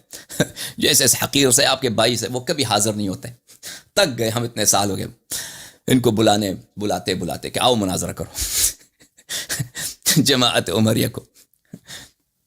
شروع میں تو یہ بہت آیا ہے. شروع میں جب ہم نے عربی زبان میں شروع کیا تھا پروگرام اپنے، یہ بہت آئے. بہت ان کے علماء نے کوشش کی. ہر دفعہ ان کو منہ کا کھانا پڑا. ہر دفعہ ان کو بری طرح شکست ہوئی ہے. ہر دفعہ بہت 2 سال تک ان کے علماء روزانہ فون کرتے تھے، بڑے سے بڑے علماء، اور اغلب اپنے آپ کو معرفی نہیں کرتے. پتہ چلتا تھا یہ آدمی مولوی ہے، لیکن وہ معرفی نہیں کرتا کہ میں کون. وہ ہر دفعہ ان کا جواب ایسا ہم دیتے تھے. پر ان کے بعد ان کو مایوسی ہو گئی. پر اور ہم ہمیشہ کہتے تھے کہ آؤ مناظرہ کرو. کچھ دفعہ انہوں نے مناظرہ بھی کیا، اپنے آپ کو معرفی بھی کیا، لیکن اس کے بعد حاضر نہیں ہوئے کبھی. اچھی بات ہے. وَإِنَّمَا كَانَ كَذَلِكَ لِأَنَّ النَّاسَ اخْتَلَفُوا فِي مَا يُفَسَّقُ بِهِ فَلَا بُدَّ مِنْ ذِكْرِ سَبَبٍ.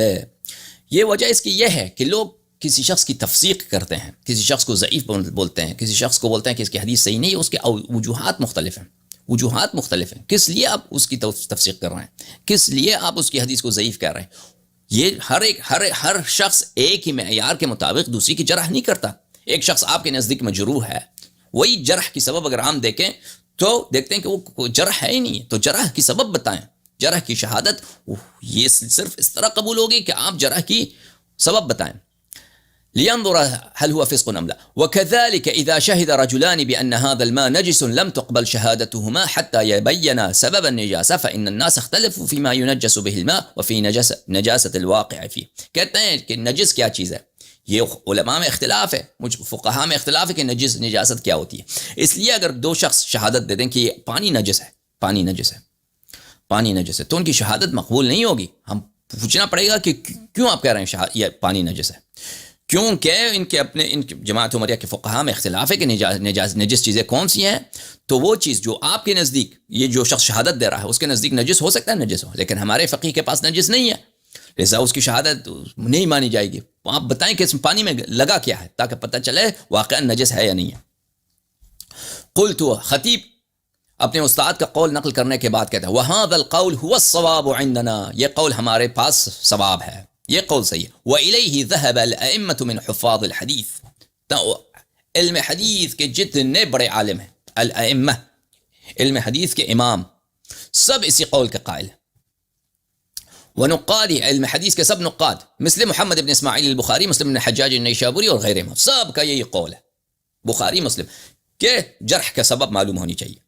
بغیر جرح کے سبب ایسے ہی کہہ دو کہ حدیث ضعیف ہے، اس کی کوئی وقت نہیں ہے. فإن البخاري قد احتج بجماعة سبق من غيره الطعن فيهم وجرح لهم كعكرمة مولى ابن عباس في التابعين وكإسماعيل بن أبي أويس وعاصم بن علي وعامر بن مرزوق في المتأخرين. بخاری نے بہت سارے لوگوں سے روایت کیا جو جن کی جرح ہو چکی ہے. اکرمہ وہ کفر کی حد، اصلا اکرمہ تائی کافر. اکرمہ جو روایت مولا ابن عباس روایت کرتا ہے وہ خارجی تھا، ملعون تھا. وہ ابن عباس نے خود اس کی لعنت کی ہے. مزے کی بات ہے، اکرمہ اس کی روایت بخاری، مسلم، کتب اربعہ میں موجود، اور بہت بڑی تعداد میں موجود اکرمہ، اور وہ خارجی، اور خوارج کا معلوم ہے کہ امیر المؤمنین علیہ السلام کے دشمن ہیں، اور رسول پاک صلی اللہ علیہ وسلم نے کیا فرمایا؟ لا احد النبی الامی الی لا يحبنی الا مؤمن ولا یبغضنی الا منافق، کہ جو بھی شخص امیر المؤمنین علیہ السلام سے، رسول پاک صلی اللہ علیہ وسلم کا فرمان ہے، دشمنی کرے وہ منافق ہوتا ہے، منافق ہوتا ہے۔ واللہ یشہد ان المنافقین لکاذبون، اور خدا شہادت دیتا ہے کہ منافق کاذب ہوتا ہے۔ تو یہ اجماع کرتے ہیں کہ اکرمہ کیا ہے؟ اکرمہ ثقہ ہے، اکرمہ ثقہ ہے، اکرمہ صادق القول ہے، حالانکہ خدا شہادت دیتا ہے قرآن میں کیا؟ کہ اکرمہ کذاب ہے۔ ان کی جرح و تعدیل کی کوئی وقت ہے؟ آپ مجھے بتائیں، ان کی جرح و تعدیل کی ہے کوئی اہمیت جو قرآن کے خلاف ہو؟ ان کی بخاری مسلم جس شخص کے متعلق، جن افراد کے متعلق اللہ نے شہادت دی ہے کہ کذاب ہیں یہ لوگ، انہی سے یہ لوگ روایت نقل کرتے ہیں۔ یہ خود ایک بہت بڑی بحث ہے میرے عزیزوں۔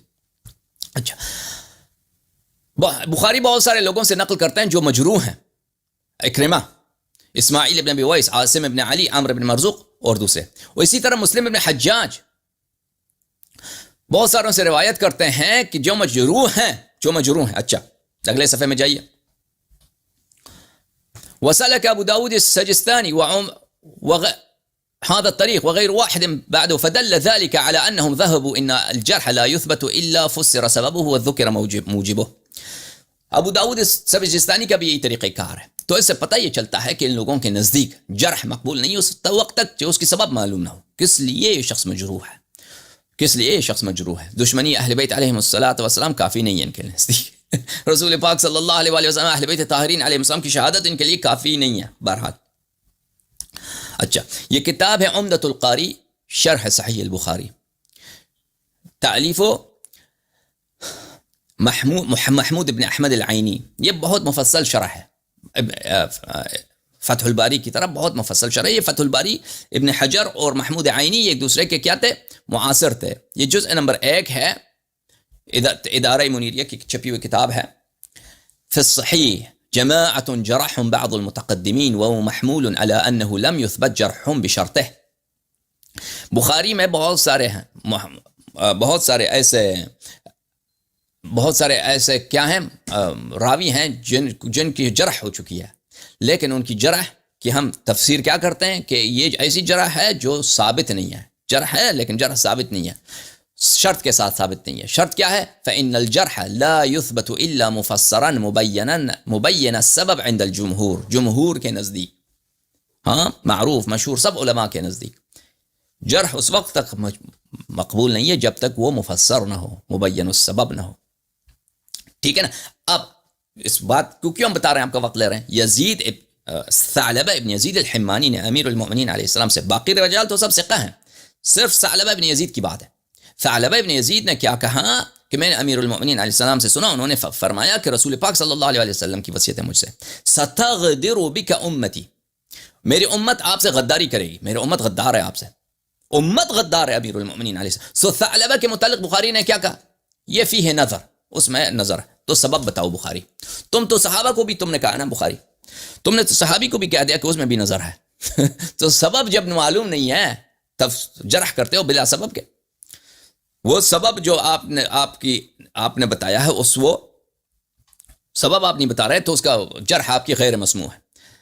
علوم القرآن علوم الحدیث لابن صلاح، یہ علوم ابن صلاح شاہ رزوری کردی ابن صلاح جو بہت ان کے بڑے محدث ہیں، یہ علوم الحدیث ابن صلاح کی یہ کیا ہے، بہت اہم کتاب ہے ان کے علم حدیث میں۔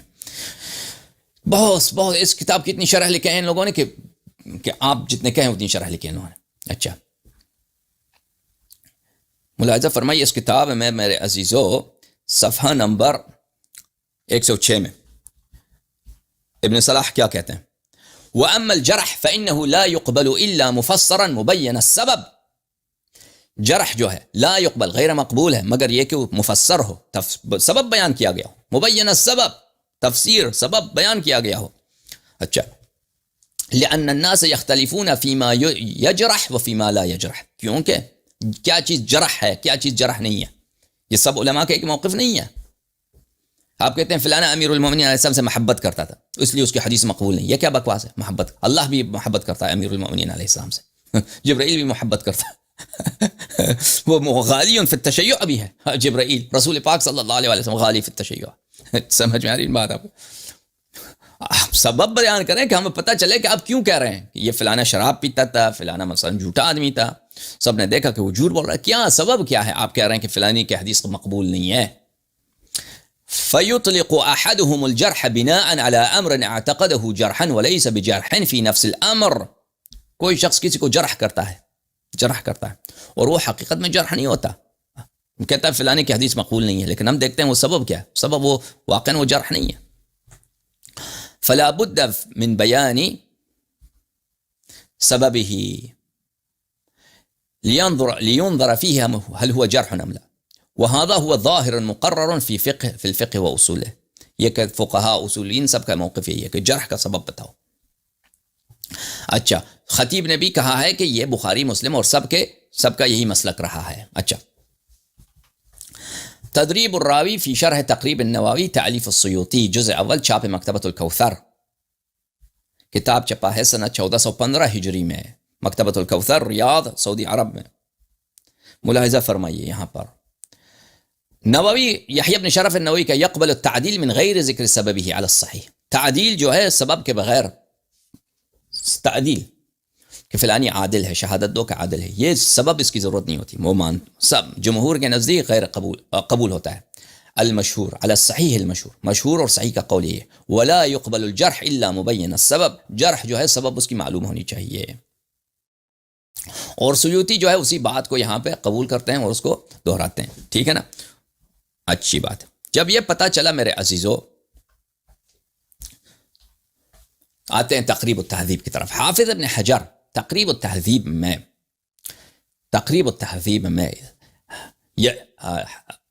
ثعلبہ ابن یزید الحمانی کے متعلق کیا کہتے ہیں؟ ملاحظہ فرمائیے، حافظ ابن حجر کا ہے تقریب التہذیب، چھاپ دار العاصمہ.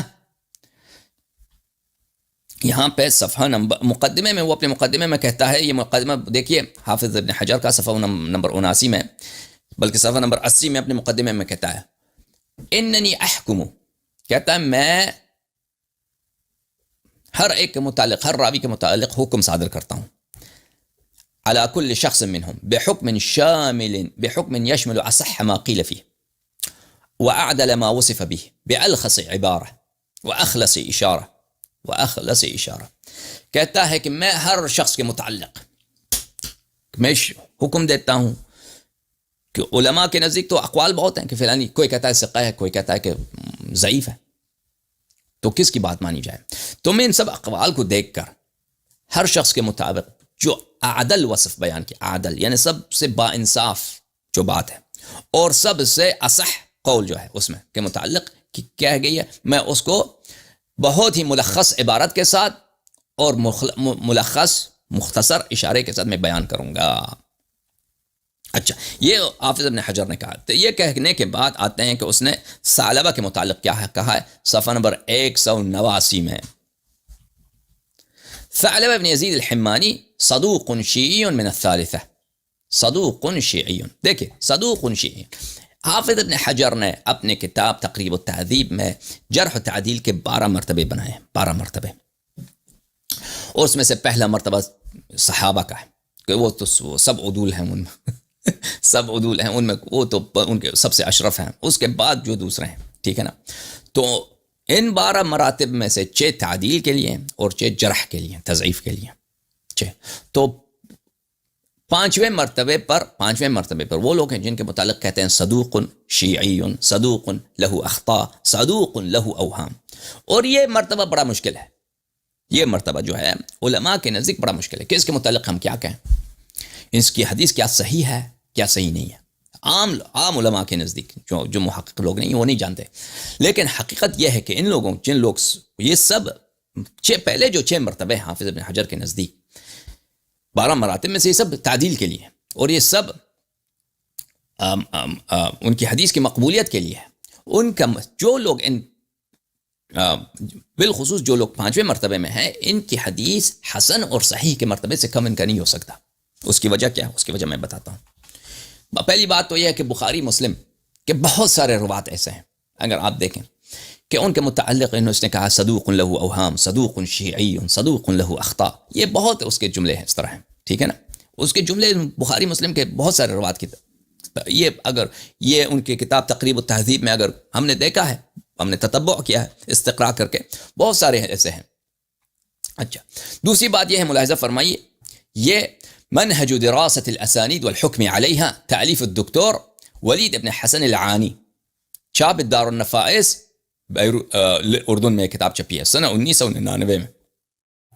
اچھا، اس کتاب میں وہ حافظ ابن حجر کے مرتبہ خامسہ، صدوق سیء الحفظ، صدوق یہم، صدوق له اوہام، صدوق یخطئ، صدوق تخیر، صدوق رمی بالتشیع، اس کے متعلق بات کرتے ہیں کہ اس کا کیا ہے۔ پہلے بہت سارے نمونے دیتے ہیں، یہ صفحہ نمبر 87 ہے۔ اس کے بعد ان سب باتوں کے خلاصے کے بعد بہت سارے نمونے دے کر صفحہ نمبر 122 میں آتے ہیں، نتیجہ لیتے ہیں۔ وَنَكْتَفِي بِهَذِهِ النَّمَاذِج، سب نمونے دکھا کر، مثلا کسی کے لکھا صدوق ربما وہم وصحح له فی فتح الباری، کسی کے متعلق کہا صدوق وہم، اس کی حدیث پہ اس نے خود فتح الباری میں اس کی حدیث کی تصحیح کی ہے۔ اچھا، نكتفي بهذه النماذج التي تعطينا إيضاحا بيان أن هناك من أصحاب هذه المرتبة من صح له ابن حجر نفسه، مما يدل أن أصحاب هذه المرتبة قد يرتقي حديثهم إلى الصحيح أيضا۔ کہتا ہے ہم نے آپ کو نمونے دکھائیں، اس میں سے بہت سارے ایسے ہیں کہ ابن حجر نے خود، جو 5ویں مرتبے کے لوگ ہیں اس کی تصحیح میں، ان کے حدیث اس نے خود تصحیح کی ہے، فتح الباری میں، دوسری کتب میں اس نے تصحیح کی ہے۔ اور وتحسینہ مرۃ اخری، اور بعض ایسے ہیں کہ ان کو اس نے حدیث تصحیح نہیں کی لیکن تحسین کیا، لیکن حدیث حسن بھی حجت ہوا کرتی ہے، جیسے کہ ہم نے بہت آپ کو بتایا، اور اس کے دلائل بھی آپ کو دکھا چکے ہیں، لیکن ہر قاعدے کا دلیل ابھی ہم آپ کو نہیں دکھا سکتے، لیکن حدیث حسن حدیث صحیح کی طرح حجت ہوا کرتی ہے۔ تو حافظ ابن حجر کے نزدیک ان اشخاص کی حدیث کیا ہے، یا تو صحیح ہے یا حسن ہے، ٹھیک ہے نا، بالخصوص یہ فی نفسی کی بات کر رہے ہیں، صرف اسی سند کو دیکھ کر، اگر اس حدیث کے توابع بھی ہوں تو بلا شک و بلا ریب یرتقی الى درجة الحسن، من درجة الحسن الى درجة الصحیح ان لم يكن حسنا في بداية الامر۔ اب اگر اس کی توابع بھی ہوں، دوسروں نے بھی روایت کی، تو پھر اس کا درجہ اور بڑھ جاتا ہے۔ سمجھ میں آئی بات آپ کو؟ اچھا، جب یہ بات آپ کو پتہ چلا ہے تو واپس چلتے ہیں ثعلبہ ابن یزید الحمانی کی حدیث کی طرف۔ یہ کتاب ہے میرے عزیزو، مجمع الزوائد و منبع الفوائد، تألیف علی بن ابی بکر الحیتمی، متوفی سنہ 807، جزء 9، چھاپ دار الفکر، 1994 میں یہ کتاب چھپی ہے۔ ملاحظہ فرمائی، اسی حدیث ثعلبہ جو بزار نے اپنے مسند میں روایت کی ہے، اس کو نقل کرتا ہے۔ وعن ثعلبہ انه قال علی علی المنبر، ثعلبہ نے روایت کرتا ہے کہ امیر المؤمنین علیہ السلام نے منبر میں کہا، واللہ انه لعهد النبی الامی، ان الامة عهد النبی الامی صلی اللہ علیہ وآلہ وسلم الی ان الامة ستغدر بی، رواہ البزار، فیہ علی بن قادم وقد وثق وضعف۔ کہتا ہے اس حدیث میں حیثمی کی جہالت دیکھیں اور اس کی خیانت دیکھیں۔ بزار کا جملہ کیا تھا؟ بزار کا جملہ یہ تھا کہ بہت سارے لوگوں نے اس کو روایت کی ہے، حبیب ابن ابی ثابت سے اور حبیب نے ثعلبہ سے، تو حبیب ابن ابی ثابت تک تو روات بہت سارے ہیں۔ تو یہ کیا کہتا ہے کہ علی ابن قادم اس میں ہیں، وہ بعض لوگوں نے اس کی توثیق کی، بعض لوگوں نے اس کی تعریف کی، اور بے وقوف آدمی اس کے حبیب ابن ابی ثابت تک تو اس کے طرق بہت سارے ہیں۔ بزار نے خود شہادت دی ہے، تو اس کی کیوں تو میں پڑھی ہے؟ کیونکہ حیثمی کو اور طریقہ کوئی نہیں ملا اس حدیث کو غلط ثابت کرنے کے لیے۔ وہ ایک ایسا حربہ استعمال کیا ہے نا، اس نے کہ اس کو یہ سوچا تھا کہ کوئی اور دیکھے گا نہیں کہ اب بزار نے اپنے کتاب میں کیا لکھا ہے۔ اس نے یہ سوچا ہوگا کہ اب کون مراجعہ کرتا ہے کتاب بزار کی کتاب میں، البحر الزخار میں، مسند بزار میں مراجعہ کون کرے گا؟ تو اس نے کہہ دیا کہ میں علی ابن قادم کا لکھتا ہوں، تو اس سے اس حدیث کی تضعیف ہوگی، کہیں گے کہ یہ مختلف فیہ ہے، بعض نے اس کی تضعیف کی، بعض نے اس کی توثیق کی ہے، حالانکہ علی ابن قادم کے علاوہ دوسروں نے بھی اس حدیث کی روایت کی ہے، حبیب ابن ابی ثابت سے اور اس نے ثعلبہ سے۔ تو یہ اس کی ایک طرح سے خیانت ہے، اچھی بات ہے۔ مسند بزار کی بات ختم۔ اللہم صلی علی محمد وعلی محمد وعجل فرجهم۔ سلام اللہ علی الحسین، لعنت اللہ علی یزید۔ یہ کتاب ہے بغیۃ الباحث عن زوائد مسند الحارث. حارث جو ہے سن 1900 کہتے ہیں، عادت پڑ گئی ہے، سن 186 میں ولادت ہے، سن 282 میں وفات ہے، یعنی بہت متقدمین محدثین میں سے ہیں. یہ کتاب چپی ہے کہاں میں؟ مملکہ العربیہ السعودیہ، حجاز میں کتاب چپی ہے، مدینہ منورہ اسلامک یونیورسٹی مدینہ منورہ میں. یہاں پہ صفحہ 905 میں ملاحظہ فرمائیے حدیث نمبر 984. یہ دوسری سند ہے. عبد الرحمن بن زیاد مولا ہاشم حدثنا حشیم عن اسماعیل بن سالم عن ابی ادریس الاودی عن علی رضی اللہ تعالی عنہ وسلام اللہ علیہ قال رسول اللہ صلی اللہ علیہ وآلہ وسلم، انہوں نے فرمایا ان هذه الامة ستغدر بك من بعدی، کہ رسول پاک صلی اللہ علیہ وآلہ وسلم نے امیر المؤمنین علیہ السلام سے فرمایا کہ میری امت میرے بعد تجھ سے غداری کرے گی، میری امت میرے بعد آپ سے غداری کرے گی. اچھی بات ہے. اس کتاب کا جو محقق ہے میرے عزیز، وہ اسلامک یونیورسٹی والوں نے چھپا ہے مدینہ منورہ میں. یہ حاشیہ نمبر 4 دیکھیں، حاشیہ نمبر 4 میں یہ ہے حدیث. اگر حدیث ضعیف ہو تو وہ بتا دیتا ہے، یہ جو محقق ہے وہ ذکر کرتا ہے، لیکن انہوں نے محقق اس کتاب کی کوئی تضعیف نہیں کی، بلکہ اس نے کہا والحدیث له شاہد، اس حدیث کا شاہد بھی ہے. ثعلبہ ابن یزید حمانی سے، ثعلبہ ابن یزید حمانی نے بھی اس حدیث کی روایت کی ہے، صرف اتنا کہتا ہے وہ، اور اس حدیث کی وہ تضعیف نہیں کرتا محقق اس کتاب کی. لیکن ہم جو یہ سند ہے ابو ادریس اودی کی جو سند ہے، انشاءاللہ تبارک و تعالی ہم اس کی تصحیح ثابت کریں گے کہ اس طریقے سے بھی صحیح ہے یہ حدیث.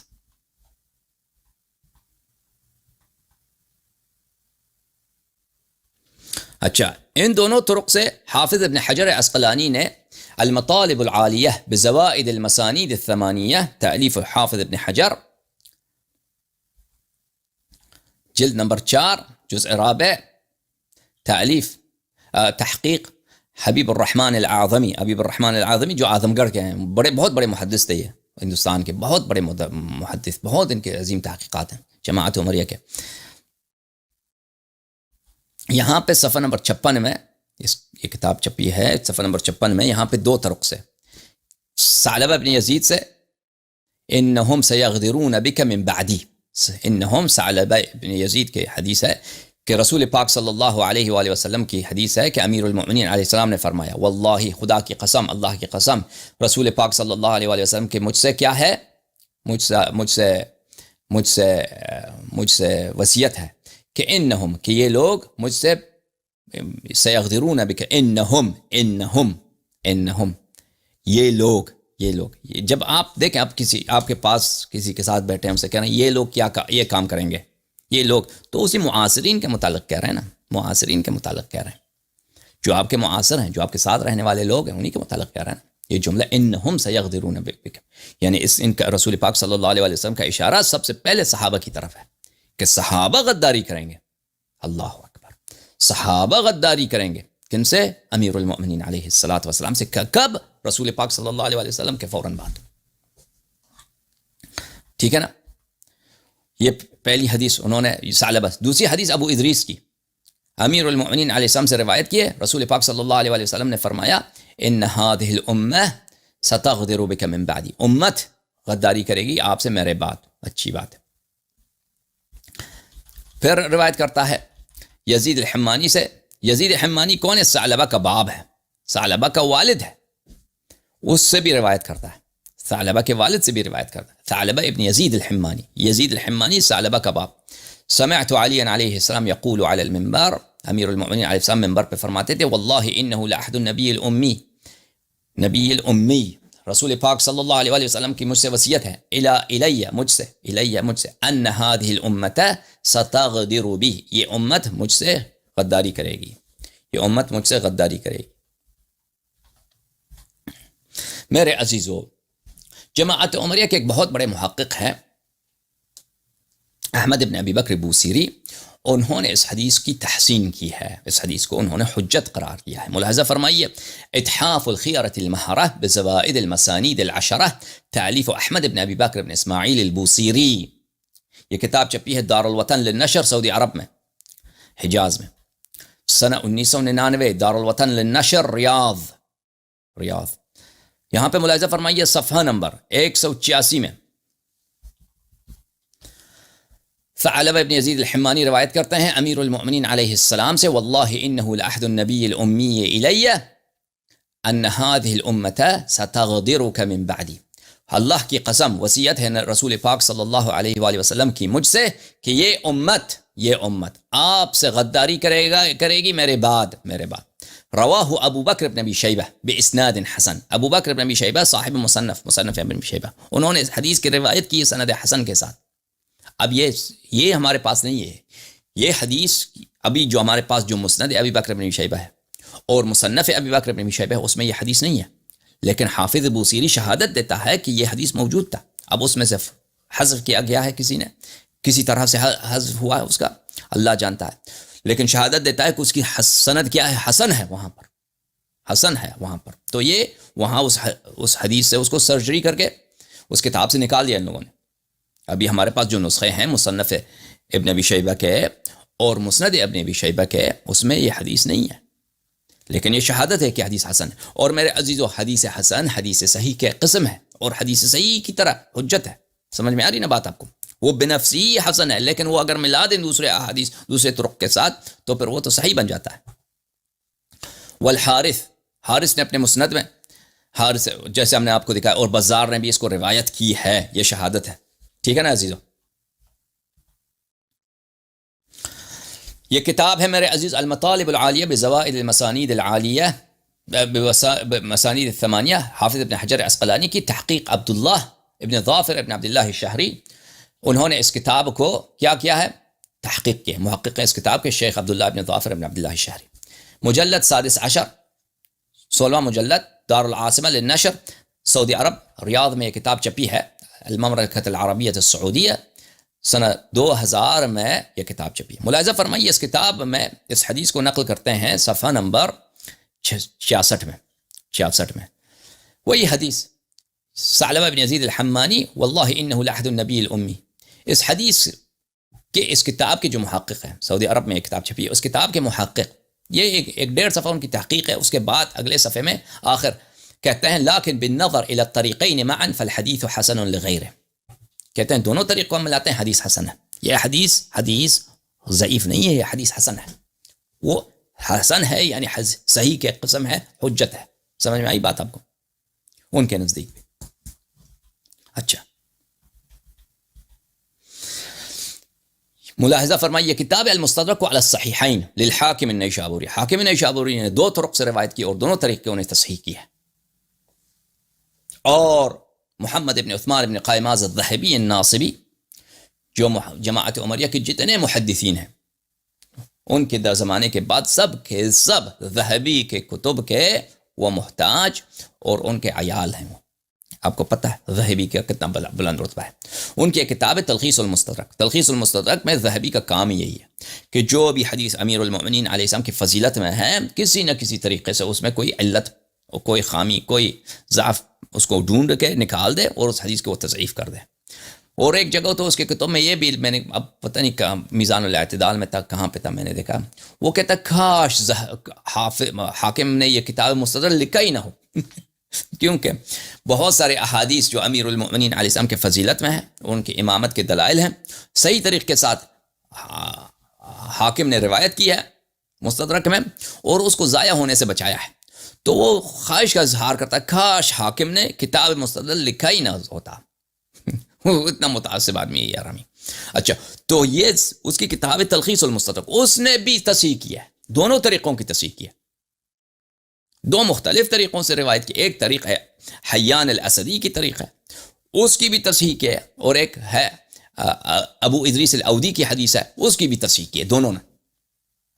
ملاحظہ فرمائیے یہ جزء اول ہے مستدرک الصحیحین کی، حاکم نیسابوری مستدرک الحدیثین، چاپ دار الفکر، جو سنہ 430 دار الفکر بیروت میں چھپی ہے۔ مقدمہ کتاب المستدرک علی الصحیحین، یہ مقدمہ کس کی ہے؟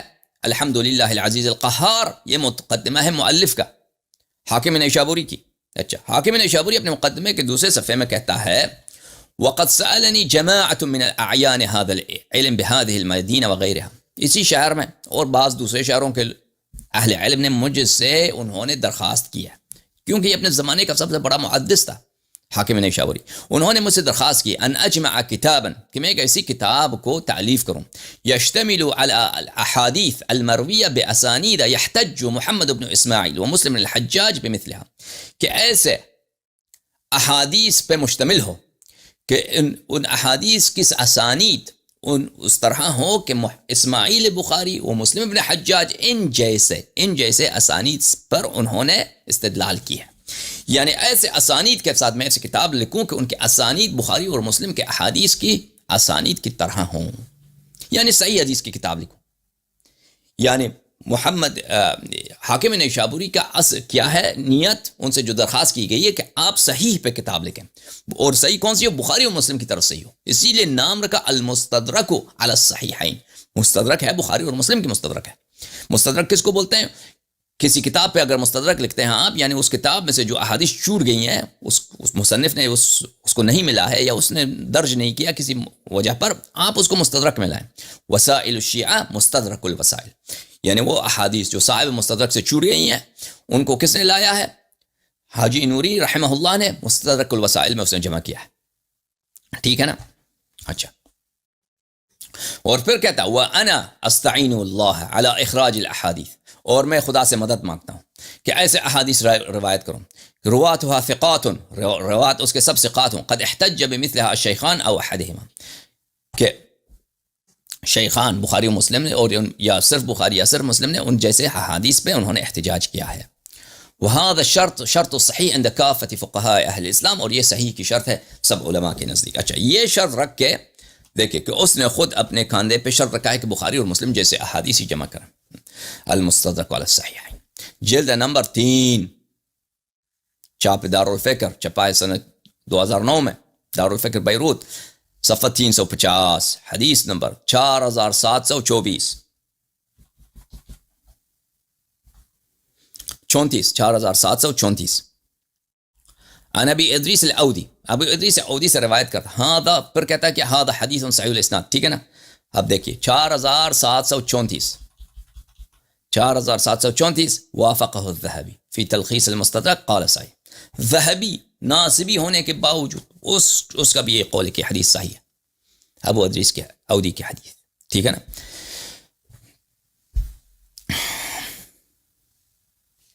ان الامت، ابو ادریس اودی فرماتے ہیں کہ میں نے سنا کہ امیر المؤمنین علیہ السلام نے فرمایا ان مما احد الی النبی صلی اللہ علیہ وآلہ ان الامت ستغدر بی، کہ مجھے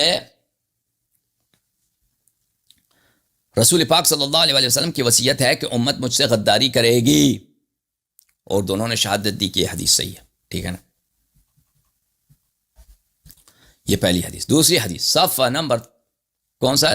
353، حدیث نمبر 4744، حیان الاسدی کی حدیث. بعض نسخوں میں ہے ابان الاسدی، دونوں ثقہ ہیں، کوئی فرق نہیں پڑتا. حیان الاسدی رجال مسلم میں سے، ابان الاسدی وہ بھی ثقہ ہے، رجال ترمذی میں سے ہے.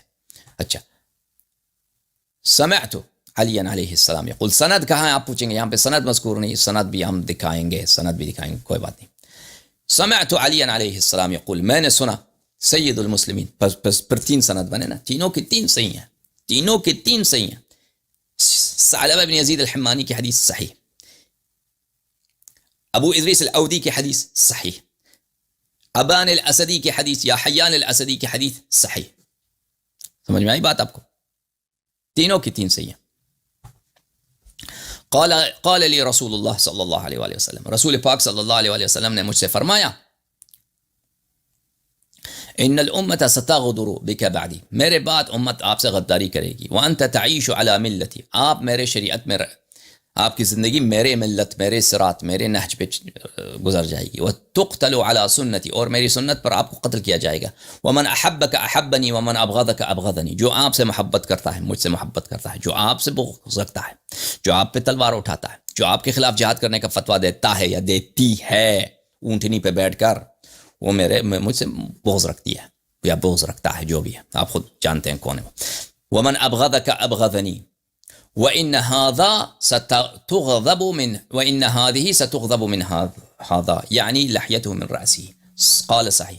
اور فرمایا کہ داڑھی کی طرف اشارہ فرمایا، داڑھی مبارک کی طرف، کہ یہ جو ہے آپ کے خون سر سے یہ خضاب ہو جائے گا، اس کی حنا ہوگی، یعنی آپ کی شہادت ہوگی، آپ کی داڑھی مبارک آپ کے خون سر سے تر ہوگی، سرخ ہوگی.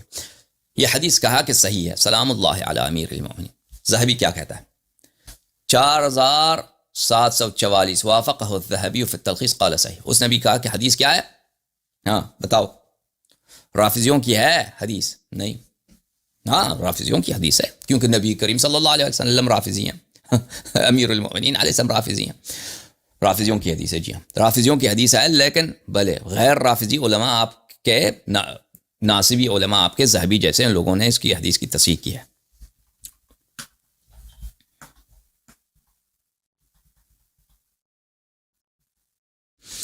دوسری جو حدیث ہے میرے عزیزوں، جس کی سند مذکور نہیں تھی مستدرک الصحیحین میں، اس کے سند ہم آپ کو دکھاتے ہیں. مستدرک الصحیحین کے نسخے جو ہمارے پاس ہیں اس میں اس حدیث کی سند نہیں ہے. اس میں شہادت ہے، حاکم کی بھی شہادت ہے کہ یہ حدیث صحیح ہے، اور اللہ آپ کا بلا کرے، اور ذہبی کی بھی شہادت ہے کہ یہ حدیث صحیح ہے. دونوں کی شہادت ہے کہ یہ حدیث صحیح ہے، ٹھیک ہے نا. لیکن سند وہاں پہ مذکور نہیں ہے، وہاں سے ساقط ہے، سند حذف کیا گیا کسی وجہ پہ، نسخوں میں نہیں ملتا اس کے سند. لیکن پرانے زمانے میں اس کا سند تھا. اس کی دلیل کیا ہے؟ ملاحظہ فرمائیے. اتحاف المہرہ بفوائد المبتکرہ من اطراف العشرہ تألیف الحافظ ابن حجر العسقلانی. جزء 11. اتحاف المہرہ حافظ ابن حجر، فتح الباری والے سے، وہی حافظ ابن حجر جو سب سے بڑے حافظ ہیں جماعت عمریہ کے، ان کی کتاب اتحاف المہرہ جلد نمبر 11 چھپی ہے. کتاب سعودی عرب میں وزارت الشؤون الاسلامیہ والاوقاف والدعوۃ والارشاد، وزارت اوقاف و ارشاد، سب وہابی کٹر مولوی ادھر بیٹھے ہیں حرامیز جیسے، ٹھیک ہے نا، ان لوگوں نے. اچھا، جامعہ اسلامیہ فی مدینہ المنورہ انہوں نے چھاپا ہے اس کتاب کو. کتاب چھپا ہے کب میرے عزیزوں؟ سنہ لکھا ہے یہاں پہ نہیں لکھا، سنہ 1417، یعنی 25 سال پہلے، مجمع ملک فہد. اچھا، وہاں پہ انہوں نے چھاپا ہے اس کتاب کو. یہاں پہ ملاحظہ فرمائیے، اس کتاب میں صفحہ نمبر 296 ملاحظہ فرمائیے. من مسند امیر المؤمنین ابی الحسن علی بن ابی طالب الہاشمی سلام اللہ علیہ، ان کے کلام میں سے، ابان الاسدی. کم، یہ کم جو ہے یعنی حاکم نے روایت کی ہے. حاکم نے مناقب مستدرک میں اس کتاب کی روایت کی ہے. یہ کاف میم حاکم کی جو ہے مستدرک کے حاکم کی وہ رمز ہے. اچھا، انہوں نے روایت کیا. سند یہ ہے ان کے نزدیک، حاکم نے کہا حدثنا ابو علی الحافظ حدثنا حیثم بن خلف حدثنا محمد بن عمر ابن حیاج حدثنا یحیی بن عبد الرحمن حدثنا یونس بن ابی یعفور، اس نے اپنے والد ابو یعفور سے، عن ابان الاسدی، وہاں پہ ہمارے نسخے میں کیا تھا؟ حیان الاسدی، حیان الاسدی، عن ابیہ عن حیان الاسدی. اس نے روایت کی اس حدیث کو امیر المؤمنین علیہ السلام سے، ان الامت ستغدر بک بعد. یہ حدیث کی جو ہے سند ہے. یہاں پہ حاشیے میں جو ہے میرے عزیز، مستدرک میں حیان الاسدی ہے، ولعلہ والصواب. سعودی عرب والے کہتے ہیں کہ حیان الاسدی ہی صحیح ہے، حیان الاسدی ہی صحیح ہے، لیکن ابان الاسدی بھی ہو وہ بھی ثقہ ہے، کوئی فرق نہیں پڑتا. تو میرے عزیزوں، یہ سند صحیح ہے، بنفس ہی صحیح ہے. اس میں یہ پہلی شہادت ہے کس کی؟ حاکم کی، اس نے تصحیح کیا. حاکم نیشابوری نے شہادت دی ہے، لیکن ہم بھی اس کی تصحیح کریں گے، ہم بھی آپ کو دکھائیں گے کہ حدیث سند ہے. تو آپ لکھیے کیا لکھیے، نوٹ کیجئے کون سند کیا ہے. ابو علی حافظ روایت کرتا ہے حیثم بن خلف سے، وہ روایت کرتا ہے محمد بن عمر بن حیاج سے، یحیی بن عبد الرحمن سے، یونس بن ابی یعفور اپنے والد ابو یعفور سے روایت کرتا ہے. ٹھیک ہے نا. تو سند کو دکھاتے ہیں آپ کو کہ یہ سند صحیح ہے. تاریخ مدینہ السلام، تالیف و خطیب البغدادی، تاریخ بغداد جلد نمبر 8 چاپ دارالغرب الاسلامی سنہ 2001 میں چھپی ہوئی کتاب. ملاحظہ فرمائی یہاں پر ابو علی الحافظ کون ہے؟ الحسین ابن علی ابن یزید ابن داود ابن یزید ابو علی الحافظ النیسابوری. کان واحد عصره في الحفظ والاتقان والورع. اپنے زمانے کا سب سے بڑا حافظ تھا. کان واحد عصره، اپنے زمانے میں واحد منفرد سب سے برتر ابو علی حافظ نیشابوری. اس نے حاکم نے اس سے حدیث نقل کیا. ٹھیک ہے، حفظ میں، اتقان میں، تقوی میں، ورع میں. مقدما فی مذاکرۃ الائمہ کثیر التصنیف. بلے علماء سے مذاکرے میں، کثرت تصانیف میں. دارقطنی نے کہا امام مہذب، اس جیسا کوئی عالم ہی نہیں ہے، بہت پاک عالم.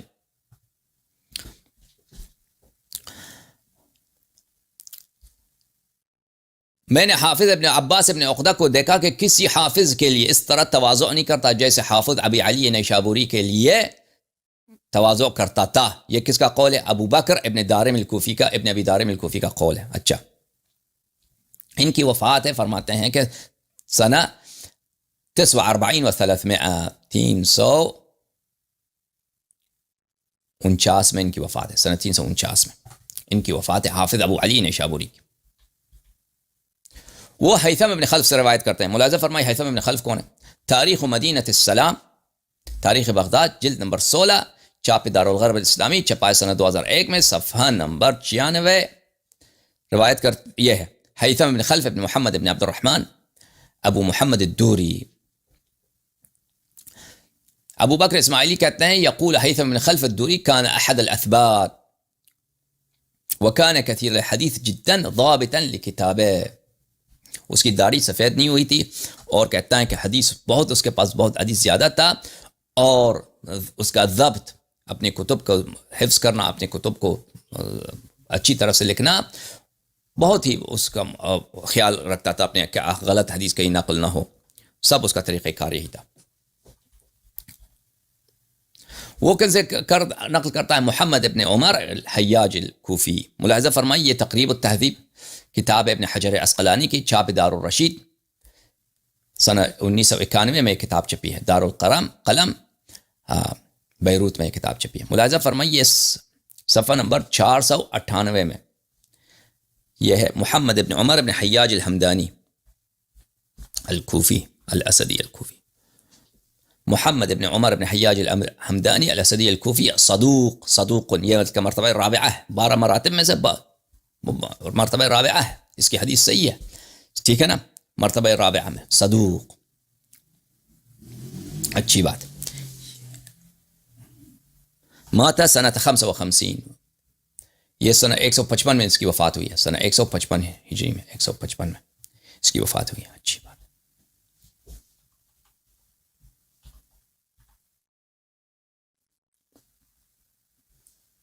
انہوں نے کن سے روایت کی تھی عزیزو؟ یاد ہے آپ کو؟ لکھا آپ نے؟ نہیں لکھا؟ انہوں نے دیکھیں ہیثم محمد ابن عمر ابن حیاج یحییٰ ابن عبد الرحمن، یحییٰ ابن عبد الرحمن یونس ابن ابی یعفور سے. ٹھیک ہے نا. اب جاتے ہیں یحییٰ ابن عبد الرحمن کی طرف. یحییٰ ابن عبد الرحمن آپ کو دکھائیں. دارقطنی، حافظ دارقطنی کی شہادات مختلف علم رجال کے علماء پر، مجلد اول، چھاپ عالم الکتب، یہاں پہ صفحہ نمبر 710. یحییٰ ابن عبد الرحمن ابن مالک الحارث الارحبی الکوفی. برقانی کہتے ہیں کہ حافظ دارقطنی کہتے تھے یحییٰ ابن عبد الرحمن الارحبی کوفی صالح یعتبر به یروى عنہ ابو قریب. صالح، نیک آدمی ہیں، ان کی حدیث کے اعتبار ہے، اور ابو قریب نے ان سے روایت کی. وہ یونس ابن ابی یعفور سے روایت کرتے ہیں. یونس ابن ابی یعفور رجال مسلم میں سے. ملاحظہ فرمائیے صحیح مسلم، بلکہ سقیم مسلم، چھاپ دار الفکر، جو کتاب چھپی ہے سنہ 2003 میں. یہاں پر صفحہ نمبر 943 میں حدثنی عثمان ابن ابی شیبہ حدثنی یونس ابن ابی یعفور عن ابیہ عن ارفجہ.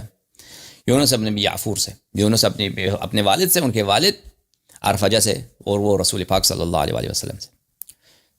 تو یونس ابن ابی یعفور اور ان کے والد دونوں رجال بخاری و مسلم میں سے ہیں. ان کی تعدیل کی کوئی ضرورت ہی نہیں ہے. ان کے نزدیک اجماع ہے کہ وہ سب صحیح ہیں. ٹھیک ہے نا. ان کے بعد صرف بچا کن کا؟ حیان الاسدی. حیان الاسدی بھی رجال مسلم اور ابو داود اور نسائی میں سے ہیں. ملاحظہ فرمائیے. اور ابان الاسدی کا بھی کہہ دیں گے. تقریب التہذیب تالیف حافظ ابن حجر سنہ 1991 میں چھپی کتاب، دارالقلم بیروت میں. حیان ابن حسین ابو حیاج الاسدی الکوفی ثقۃ من الثالثہ میم دال سین. میم دال سین ثقۃ من الثالثہ. ان کے 10 طبقات ہیں، 10 یا 12 طبقات ہیں حافظ ابن حجر کے نزدیک روات کے. پہلی صحابہ ہیں، پھر کبار تابعین ہیں، پھر وہ اوساط تابعین جیسے محمد ابن سیرین ہے یا حسن البصری ہیں تو اس کے طبقے کے ہیں. محمد ابن سیرین اور حسن البصری کے طبقے کے. حیان ابن اسد الکوفی. اور یہ رجال دیکھیں ان کا حکم کیا ہے ان کے نزدیک، میم دال سین رجال مسلم ابو داود اور نسائی. تو مسلم نے ان کے لیے روایت کیا، یہ بالاجماع ان کے نزدیک کیا ہیں، ثقہ ہیں. اور جہاں تک ابو ابان الاسدی کا تعلق ہے، ابو ابان الاسدی بلکہ مسلم میں ان کی حدیث بھی دکھائیں آپ کو.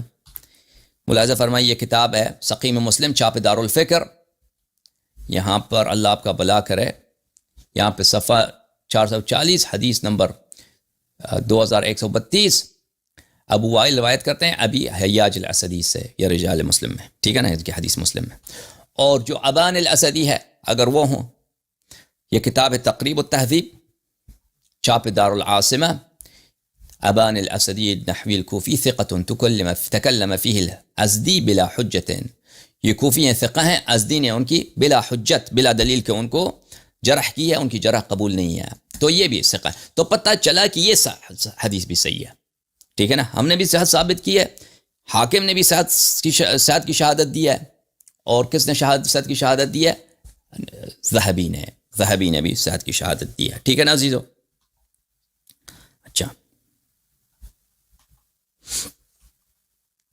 اچھا اور لوگوں نے بھی اس حدیث کو نقل کیا ہے جو مصادر میں سے. یہ کتاب ہے جزء فیہ من حدیث ابی الفاضل احمد ابن ملاعب. احمد ابن ملاعب کا جو حدیث ہے اس میں ملاحظہ فرمائیے، متوفى سنہ 275، چھاپ دارالبشارہ الاسلامیہ. یہ کتاب بیروت میں سنہ 1433 میں چھپی ہے. یہ حدیث روایت کرتے ہیں ثعلبہ بن یزید الحمانی سے، ان الامت ستغدر بک بعدی، امت آپ سے غداری کرے گی میری بعد، صلی اللہ علیہ وآلہ. اچھا ملاعب کون ہے میرے عزیزو؟ سیر اعلام النبلاء، چھاپ مؤسسۃ الرسالہ، جلد نمبر 13، سنہ 1993 میں چھپی ہوئی کتاب. ملاحظہ فرمائیے صفحہ نمبر 42 میں. احمد ابن ملاعب ان کا امام محدث حافظ ابو الفضل البغدادی المخرمی، یہ ان کا ترجمہ ہے. ان کے ترجمہ جب کہتے ہیں یعنی زندگی نامہ ہے. ان کی وفات ہے سنہ 55 و 70 و 100، سنہ 275 میں ان کی وفات ہے. یہ اپنے زمانے کے بہت بڑے محدثین میں تھے. جب کہتے ہیں کہ امام ہے، محدث ہے، حافظ ہے، تو اس کا مطلب یہ ہے کہ یہاں پہ میرے عزیزو اب حدیث کی صحت ثابت ہو چکی ہے.